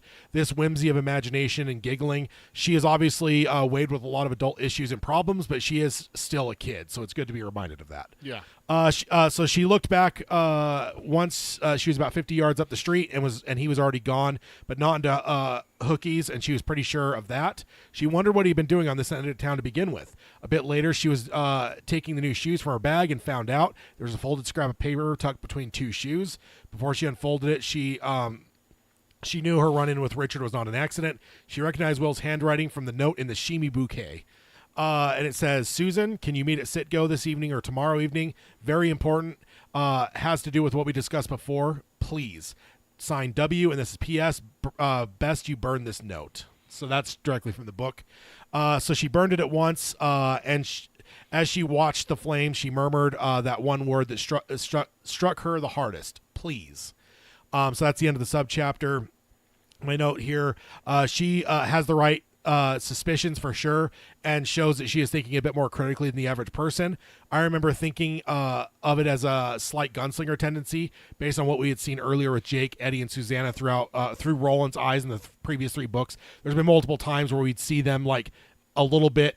There was just something that was just, they caught something, and Roland's like, that's very gunslinger of them. And I just think that kind of seeing the same thing here. So Susan's got a little bit of a gunslinger thread there, it seems, because we saw that where it's like, Roland noticed that Susanna noticed something. Mm-hmm. Eddie and Jake hadn't noticed it yet. Yep. And it happened for all 3 of them, but there were just certain times where he's like, there's something there with this person, Yeah. and we're seeing it here. We're not seeing it through Roland's eyes to get that his way of it, but I would say it like there's at least the makings of a gunslinger with Susan there, because she's noticing beyond just the surface level. Yeah. I just have my note here. You have to marvel at the speed and dexterity of Alain. He bumps into her hard enough to knock her over, teeth clattering and everything, but catches her, stands her up, doesn't just drop the note into the bag, but it says tucks it between 2 shoes. Yeah. All the while, she doesn't even notice that he did that. Yeah, so maybe it's the touch and pickpocketing? Maybe. Reverse pickpocketing. I mean, I think it's the same skill. There's a mechanic in Fallout where if you upgrade your sneak, you can sneak up on someone and put a live grenade in their pocket. That sounds and then fun. walk away, and they're like, oh, and then they explode. So she is fixating on the word please, but what does she see in that word? That it is important, or is it desperation? Yes. Because It very well could be both. It could be both. It's just, but what does she think? yeah, and it's like, I don't think we have an answer, but it makes me wonder what is it that she's I see fixating? I see what you're saying. You know, Okay. is it like, hey, there's something really important that we need to talk about, or is it more like, I really need to see you? So yeah, let's jump on. All right, subchapter 3. Susan and Cord ate a simple salient dinner, and then Susan took Felicia for a ride on the drop. She would not meet him tonight, but tomorrow? She wondered to herself, why Citgo? His line of has to do with what we discussed before was curious to her. But how does the Citgo oil patch have anything to do with too many horses on the drop? She didn't doubt his honor, but was starting to wonder if they were who they said they were. Again, what you were talking about, she's noticing things. Yes, exactly. But there was something between them, something sweet and dangerous. They might start off talking, but would likely end up kissing, and that might just be the start. Knowing this didn't change that she wanted to see him I put that wrong. She wanted to see him no matter what, basically. This was all fine and good. This is my note. This is all fine and good, but they wanted to see each other. They agreed to stay apart, but secret meetups? Uh-oh. Yeah. Like, wasn't this just like 4 subchapters ago, they're like, no more. We're done, yeah. I can't see you again. Yeah. I can't do this again. Yeah. And here we are like, should we meet up? Yeah. You know, I ate at this one restaurant. It really made me sick. I'm never eating there again 3 days later. Fuck if I don't want a burrito from that place. I'm like, no. Indeed. No. Indeed.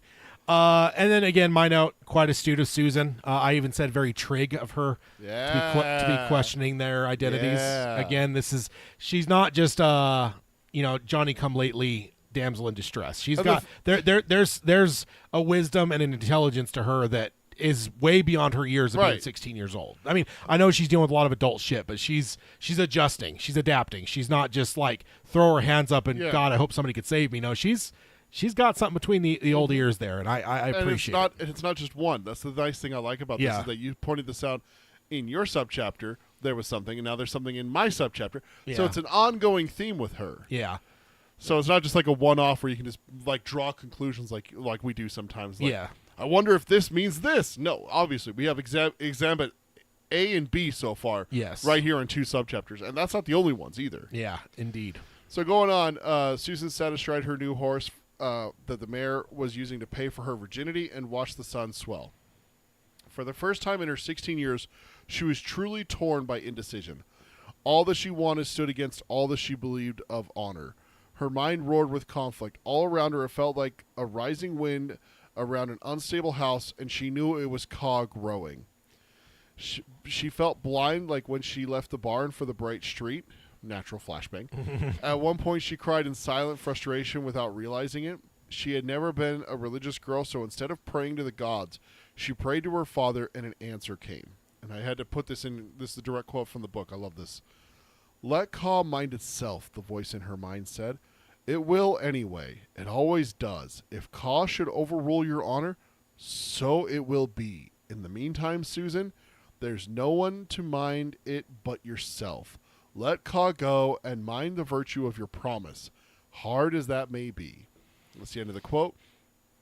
All right, she says, and realizes that any decision, even one that would cost her another chance to see Will, was a relief. She says that she will honor her promise and Ka can take care of itself. With that, she turned for home. I like this part for Susan because not being religious, instead she reaches out to her dad. It's very fitting. We just literally talked about this not 20 minutes ago. That he's pretty important. That he's very important to her, even all these years later after his death. 5 years, just what you said, going back and looking into it. All of these years later, it's still her dad that she turns to in this situation. Yeah. And this has to be a defining moment for her. Yeah. When you think about it, with everything that's going on, we talked about with Cordelia a few episodes ago.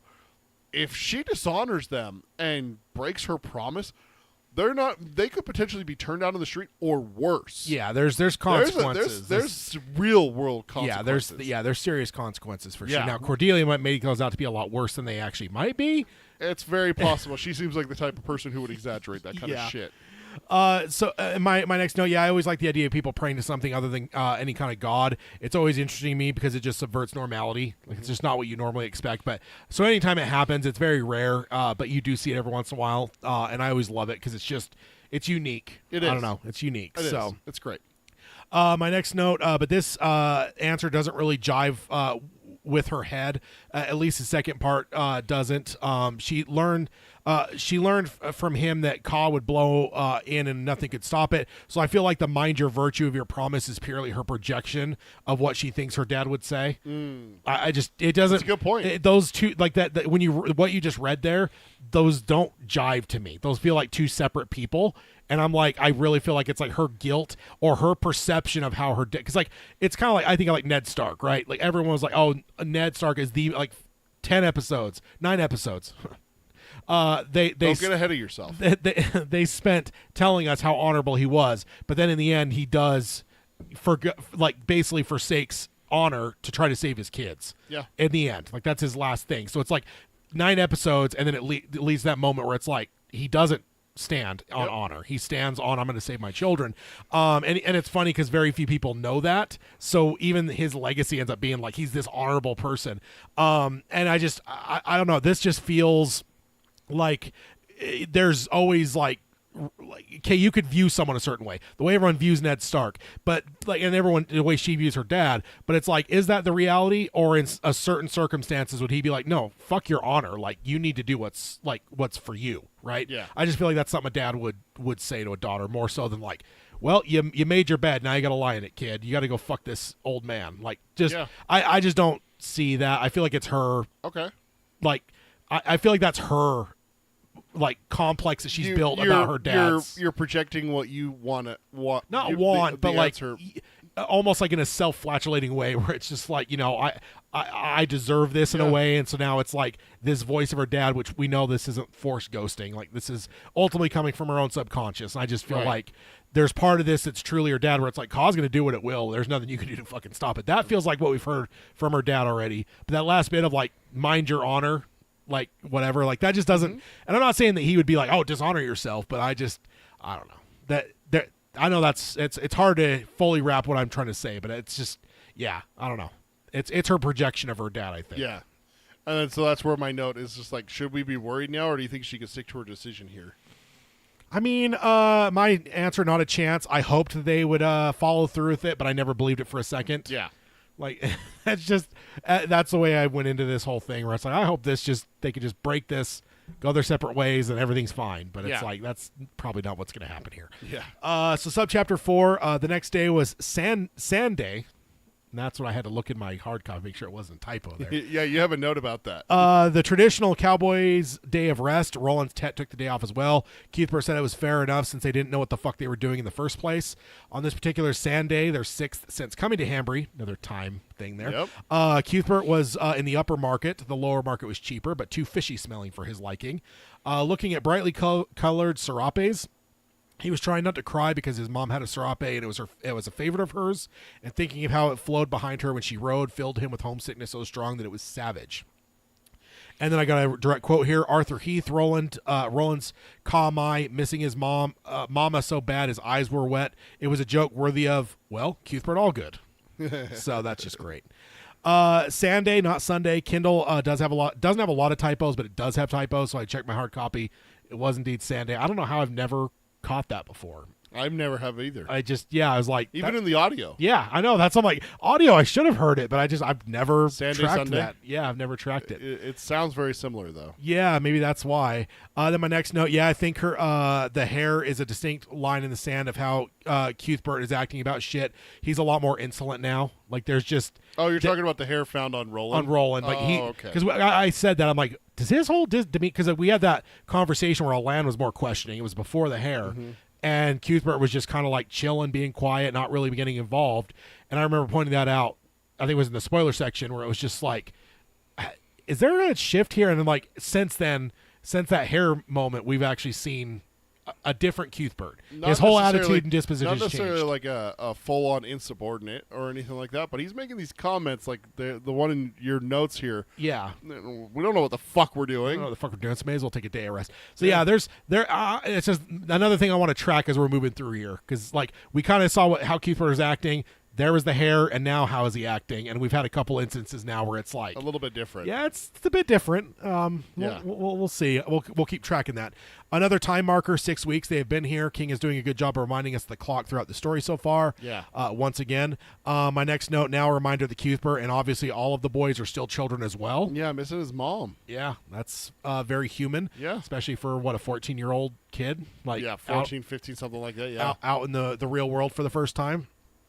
He stood looking at the serapes with his hands behind his back like a person in an art gallery, blinking tears all the while. Then there was a tap at his shoulder, and there was the girl with the blonde hair. He was not surprised Roland was smitten with her. She was nothing short of breathtaking, even dressed in jeans and a farm shirt with her hair tied back in a series of rough, rawhide hanks. Her eyes were the brightest gray Cuthbert had ever seen. He marveled that Roland could continue with any of the other aspect of his life, even down to brushing his teeth with her kind of in his mind. She was a cure for Bert's sentimentality, as any thought of his mother vanished immediately. He said, sigh. Let's see. Sorry, I just lost my place. He said, sigh, and she held out a little purse, and these were enough to maybe carry a few coins, but not much else. So we're not talking like a big old purse you'd see in our world, but probably more of like a coin purse or whatever. She told him he had dropped it. He told her no, but thanked her and thought it looked to be one that a man might own, but he had never owned one. She insisted, and her eyes were very intense, and he realized he should have understood at once, but he had been thrown off by her unexpected appearance and by her cleverness. He somehow did not expect this level of cleverness from a girl this beautiful. As a rule, beautiful girls did not need to be clever. He thought, in his experience, all they had to do was wake up in the morning.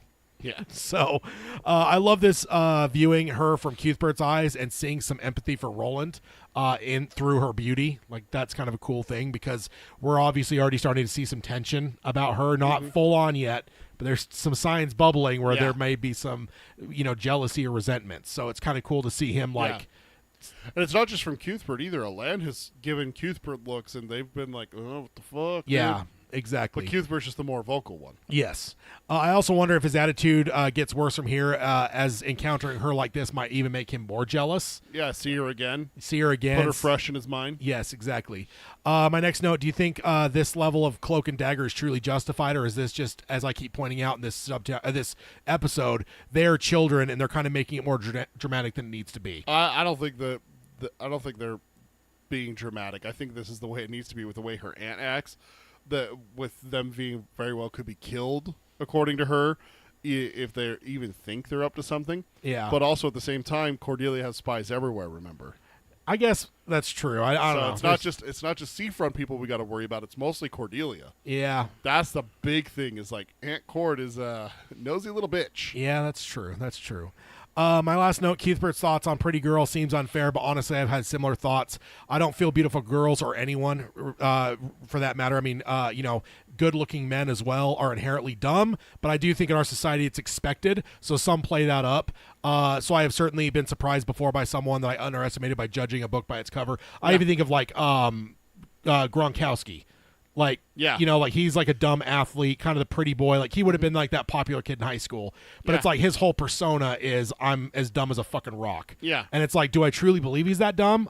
Most of the way, probably. But I do think he's probably playing it up too. Yeah, Because there's a degree there that he's like, I'm playing a character. Yeah, exactly. I So- got my public image, and then I got who I am at home. Yeah, so I've been shocked by that in real life, both in person as well as like seeing like celebrities, where it's just like you expect someone to be dumb, whether it be because of their looks or They're beautiful and or handsome or whichever way you want to describe them, and then you find out that they have a PhD and a master's. It's like, Yeah. wait, in what? In theoretical physics? Like, what the fuck? You know, kind of thing. Like, and it isn't necessarily it's more the jock side.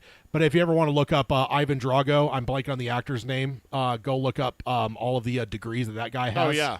Like he's got like 4 or 5 like Yeah. degrees, including No, I think exactly. including I think one of them's a doctorate. It's all like chemical engineering and like crazy shit. So like, yeah, he's not just some big dumb jock. So No, I think the big thing here is what Cuthbert's saying is not necessarily that they act that way, but also it's necessarily that society They don't treats need- them. yeah. Society gives them what they want because Dolph they are Lundgren. beautiful. Thank you, Mike. Yeah, Dolph Lundgren. yeah. Yeah, society gives them what they want because they Yeah. are the beautiful people, you But know, al- kind of thing. But also, I think there's almost an expectation because I do think sometimes I've even heard, usually men because they're more shallow, where it's Yeah. like if there's a girl that's really hot but she's kind of smart too, it'll like intimidate some dudes, especially dumber dudes. So then girls have to act dumber so that they don't like show up the dude. It's a whole Yep. fucking complex in our society that it's just like, yeah, sometimes it's just like, and again, it's not like a broad thing where, you know, good looking people have to be dumb. It's just, I think there's expectations in society, and I think that sometimes people play to those. So sometimes it's like, oh yeah, I've got like 9 doctorates or some crazy shit. Yeah. It's like, oh God, wait. Yeah, I helped design the latest space shuttles. What? Yeah, it's like I pictured a nerd with a pocket protector and, Yeah. you know, like Coke bottle glasses. But then you go look at the pictures of the scientists who got us to the moon, and you're like, damn, they fine. Huh, lot of Well, blonde hair. hello there. How lot of- you doing? A lot of blonde hair, blue eyed people for some reason. So then, going on here, he agreed that it was his, and he took it and felt foolish grin spread over his face, and said, "Now that you mention it," and calls her Sai again, and she tells him to call her Susan. He said that it was his pleasure and cried her pardon, and said it was just his mind and memory have gone on vacation and left him temporarily without a brain. He may have continued prattling on like that for another hour, which he had. To both Roland and Alain could attest. But she stopped him with a sisterly briskness and said that she could easily believe that he had no control over his brain or the tongue that hung below it. But perhaps he should take better care of his purse in the future. And told him good day, and she was gone before he could get another word out. Good old Cuthbert. Talking for hours. So we know from almost the start of the book that she doesn't like being called Sai. She let one go, but the second one she corrected him because Roland called her Sai, and she was very put off by that. We were even in her head in that chapter, I think. So we saw that like it made her feel like an old lady or something, which I think it's like calling a lady ma'am or miss or Mrs. or whatever. Yeah. And then are any of us surprised that Bert can drone on with utter nonsense for an hour? I am. No, I'm not. Yeah, no. All right. Subchapter 5, our second to last. Are we going to get through these, Ted? Let's go. Maybe. Cuthbert found Roland and Alain on the part of the drop the locals called the town lookout. It gave a fair view of Hanbury. Cuthbert doubted the view of the town is what drew Roland here, but the view of the Delgado house made more sense. Roland and Alain were sitting in silence, and Cuthbert couldn't understand how they could just sit quietly for so long. I can relate to that. Silence is terrible. Again, Cuthbert's mind here even seems cynical about Susan. I think his changed 100% about Susan and jealousy. Yeah. Another evidential thing where I'm pointing the evidence of like, Gotcha. he's changed, man. So, He tosses the Corvette to Roland and says, from Susan Delgado, which is interesting. They called it a purse last subchapter. They call it a Corvette here. Yeah. Roland caught it one-handed and opened it with his teeth. He read it. There's a note inside. He reads it quickly, and the light left his eyes. Alain asks what it says, and Roland hands it over. Alain read it and handed it to Cuthbert, and it said, "It's best we don't meet. I'm sorry." That's a direct quote. I didn't even color it because it's so short. Cuthbert read it twice as if it might change. Roland took it back and tucked it into his shirt. Cuthbert hated silence worse than danger, but every conversation starter seemed callow and unfeeling given the look on his friend's face. It was as if Roland had been poisoned. Cuthbert was disgusted by the thought of Susan and the mayor bumping hips, which is a term I never wanted to hear until, here we are. Just think of that in Rhea's voice. Stop it. But the look on Roland's face called up stranger emotions, and for that he could hate her. At that moment, Alain spoke up and asked if they were going to the oil patch without her. Cuthbert admired Alain for this. Many thought of him as a dullard when meeting him, but this right here showed he wasn't. He had found a way to tactfully remind Roland, despite the rejection, they still had a job to do. I am so very much like Cuthbert. I struggle to stay silent in these types of situations, so I understand his pain. My note, very interesting to see this and go through the emotions of Cuthbert, because we have already seen the jealousy from him, but to still almost be able to see him hate Susan because how she's hurting Roland shows he's a true friend. Damn right. Alain to the rescue with his question, not all heroes wear capes. Indeed. The interesting thing is, yes, they're all kids, but Roland passed his test, and he is the apprentice gunslinger. It should not be up to the two children to kowtow around him because he's not getting what he wants. Honestly, we are moving into the section of this book where first time reading it that I truly started to hate Roland for his foolishness. Grow the fuck up. You aren't a kid anymore, and you are in danger, and you have two kids under your responsibility. Yeah. And now you're putting it on them to fucking get you on track. That's not just. We're getting into that realm now, so I just want to throw it out here because we're going to be talking about this a lot over the course of the next number of months, where Roland makes me want to fucking punch him through the page. The first time reading it, I was absolutely livid, and this is the start of it. So Alain's question was about if they were going to go to the oil patch without her. Roland responded by sitting up straight in his saddle. Cuthbert caught a glimpse of the man he would become in the summer's light. Roland asked if he saw the coffin hunters. Cuthbert says only Jonas and Reynolds, and that Jonas must have tossed DePape off a cliff after the traveler's rest. Roland says he most likely was sent to ride their back trail. Alain grunts softly at this. Roland says they will wait a bit longer to see if Susan comes around.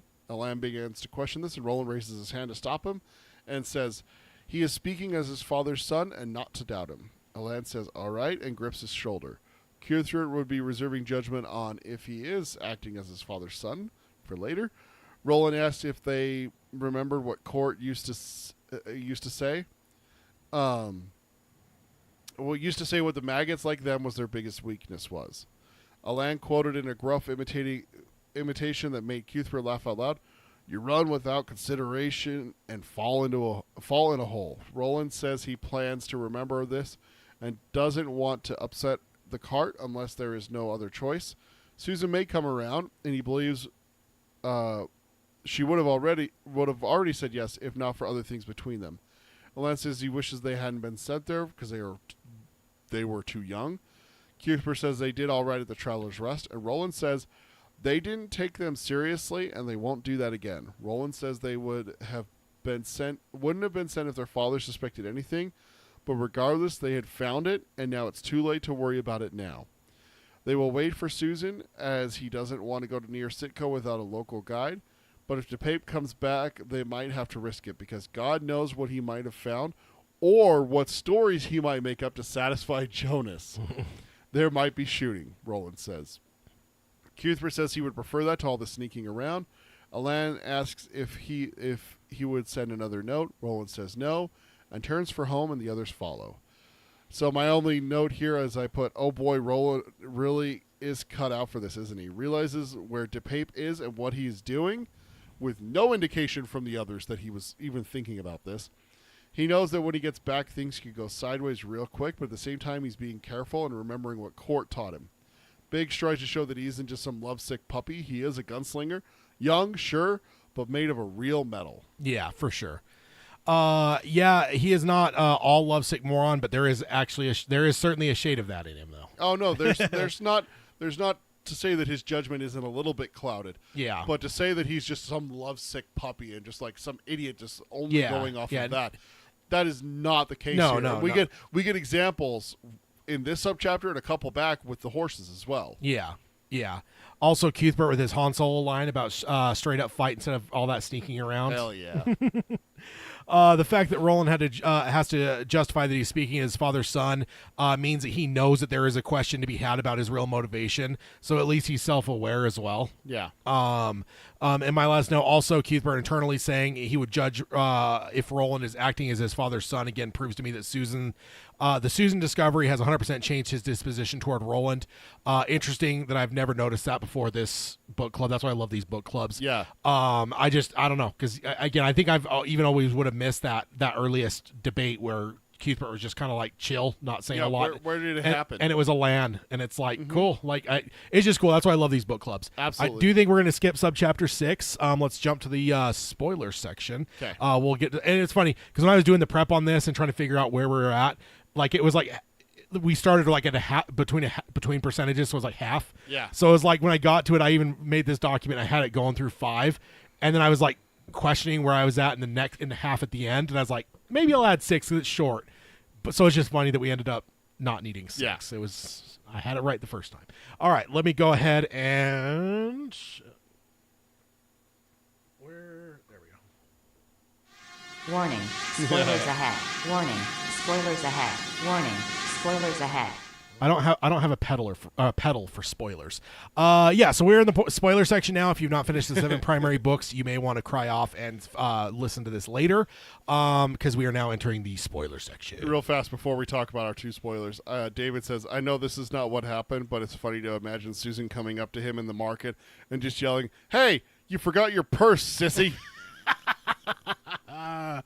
Oh, that would be funny. Yeah, it would. That would be great. I love that.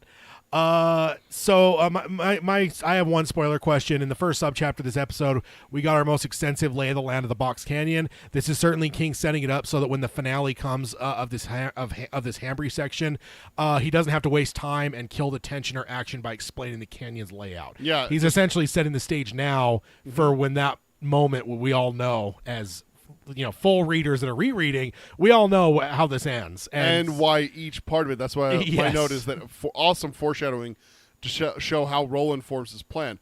All from one look at that canyon. Yeah. Just kind of further shows you like what Roland is and how he's programmed. Is like, oh yeah, it kind of does look like a chimney that maybe is broken up. And look here, this is one thing that juts out here. And oh look, right next to that, there's a fucking pathway up. And that's how they fucking do it. Yeah. That's literally his plan. It's like, okay, we're going to set fire behind them. When they're in, they're going to be trapped by the fire, and the only way they can go is into the Thinny, and then we're going to escape by going up there. I saw that already on the one trip I took up to this fucking canyon. Yeah, which that's Court, right? Yeah. That's a whole childhood of Court. Absolutely. Pulverizing the fuck out of them anytime they make a mistake. Yeah. They're going to... Notice those things, maggots? Yeah, strategy. Like Yeah. the strategy of like, you're never just looking at something. You've got to be looking at it, analyzing it, and making strategies It's of not everything like you it's see. not like Roland had a plan to fight someone in the Box Canyon No. then. No, it's just that I might end up here. There's an escape. Yes. Oh, Yes. look at that. There's a little natural break where it juts over and Yeah. everything like that and provides cover. That's interesting. I should notate that for later. It's Yeah, like, so then when he has what the fuck? So when he has to come up with a plan, he already has the what he needs. He has the intel to formulate said plan. And you know what makes me wonder is, did King actually write this here when he's initially writing this, or did he come up with that when he's actually figuring out the end, and then he comes and inserts it, the lay of the land? It's interesting. Like it's so interesting to think about how he would. Yeah, have done like it. I'm sure they still went and looked at the Thinny and stuff, but I wonder if that chunk he ended up going back and adding into there once he had It's that. very possible. Which is fine. Like, that's the way shit works, right? Not everything is written 100% linear. Sometimes Oh, you're yeah. like, God damn it, I have a payoff here, but I never did the setup. Well, let me go back and add the setup. Like, I should really go back and change that. These two characters actually like each other. Yeah. Now they're making out. or I wonder if like he actually tried to do the lay of the land during the setup of that all happening, and it killed the fucking momentum, and it's like, He's like, there's got to be a better way. I got to of do doing this. He's like, oh yeah, wait, I had them go over there and look at this canyon or for maybe, the Thinny. Maybe and- they didn't even go over there and look at the Thinny. He's like, I need them to see this before. There's no way they can come up with this plan on the fly. Yeah, Like, it's just. And there's, okay, you know what? What if I had them go out there and count the Thinny? I Yeah. could see him coming back and writing that entire subchapter for that. Yeah, and we'll never know because King was probably so hopped up on all sorts of drugs, he probably doesn't even remember. But it's just always a curious thing that I always wonder about. Mike in the chat says the Thinny might be the creepiest thing in the Tower Saga, even more than Toadash creatures. I don't disagree, man. They fucking creep me out, man. I am seriously considering looking into it a little bit more with Thinny's. Everything that we talk about. Dude, did this leak from Toadash Darkness? Is Yo, that what Thinnies I are? mean, because isn't the whole premise that we end up finding is essentially they come because it's where like the fabric between realities is It's thin. thin, so it leaks in. And it leaks in, and it's just Yeah. like, well, what leaks in? What's between? What is that? What's between the realities? Is What's Toe-Dash darkness? So it's like, Yeah. yeah, I agree. Kind of like the Mist, where they found a thin spot, and they end up cutting that thin spot open, and guess what happened? Toe-Dash darkness Yeah. monsters came in, and No, David, Tad's not referring to him being on drugs and alcohol. He's referring to him being hopped up on painkillers because he was writing this largely after no, the this accident. this was right? before. It was the other three. This was written in 4, 5, 6, and 7. You're right. Yeah. So, yeah, I don't know, maybe he was clean on this one. So maybe, if nothing else, it's age then. Yeah. I don't know how much he remembers about like all the nuts and I bolts mean, of let's some be of this perfectly stuff. honest. This is getting close to 30 years ago. Yeah, 97. Yeah. So We're yeah, getting there. Yeah, but you are right, David. He wasn't actually hopped up on all the fun It's stuff. not the 80s anymore. Yeah, it's this isn't book 2. Yeah. But yeah, no, that's all I really had for the spoiler section. Same. Again, I know the spoiler stuff is always going to be a little bit more limited. I think it's usually going to be self-contained in this book because this story is so self-contained that it's like there's not a lot of things where it's like, well, this moment here is so. I mean, not to say that won't happen. This is so like reminiscent of what we're going to see in book 7. And this is its own story, and I love it for that. Yeah. So great stuff. Of course, no Rhea in this episode once again. Sad, Thank God. Sad days. Let's go ahead and hit the outro stuff real quick, and we will sign off for the third episode of June. Gotta love that. If you want to subscribe to us on your favorite podcasting service of your choice, if you want to stream us on Spotify, as well as Apple Podcasting, Amazon Music, Audible, all those fun places. You can join us for the live streams over here at youtube.com/darktowerpalaver. If you ever want to send like a hockey emoji to Peter after I make a very interesting Make me blush. and completely It like doesn't happen very often. not 20-something years in. No. I'm pretty proud of that, and I'm glad it's on video. And if you want to find the show notes, you can do that at darktowerpalaver.com. There is no show notes for this episode, but it is the hub for all things Dark Tower Palaver. All the links for all things Dark Tower Palaver can be found at the website. And if you want to support the show, you can do that at patreon.com/darktowerpalaver. And if you want to contact us, Peter can let you know the best ways to do that if you want to send more metaphors for knocking girls The up. best way to reach us is email. It's show@darktowerpalaver.com. Our social medias we have our Twitter. It's @DarkTowerPod. That's @DarkTowerPod. Our Blue Sky is @darktowerpalaver.bsky.social. Our Facebook is facebook.com/darktowerpalaver. And then our Instagram is darktowerpalaver, all one word, no spaces. And then check out our merchandise at tpublic.com/users/darktowerpalaver. Yes, indeed, and that will we will be back in a fortnight plus a day for our roundtable in July. And now we're on the schedule that Tad likes. Roundtable first, book club second. As it should be, and that means that it'll be the 27th of July. Will be the next time we're back here for a book club, where hopefully we'll see Rhea. No, We're missing her and Ermot. We need an Ermot T-shirt. Is what we need. Disgusting. Dude, I will say, as uncomfortable as you got in that first episode when she was having some, it's a lot different talking about it than listening to it or reading it yourself. Do you like roll your windows up? Oh yeah, dude. There are so many parts of King's books that you have to roll up your windows. There's a really bad one in It where there's the Henry's like going With after the dog. No, yeah, where he's Yeah. talking about killing the dog. It was me, and he just drops so many N bombs there. It's just Yeah. like you got to make sure your windows are rolled up, or you put your headphones in for that part. Like, Yeah. do not be reading that, listening to that out loud. King's good at that. Yeah. But yeah, that's it for this episode. We'll see you guys in a fortnight plus a day. We'll be back for Roundtable. Can't wait for that. And we'll be back for Geekery Abide shortly. If you join us for that show, we'll be back in about 15 or so minutes, whatever it is. But we'll sign off as we always do by saying long days and pleasant nights. Long days and pleasant nights, folks. All right, everyone in the chat, thank you all for joining us. Thanks for being part of the show. You guys are awesome. And we'll see you in 15 days. See you guys.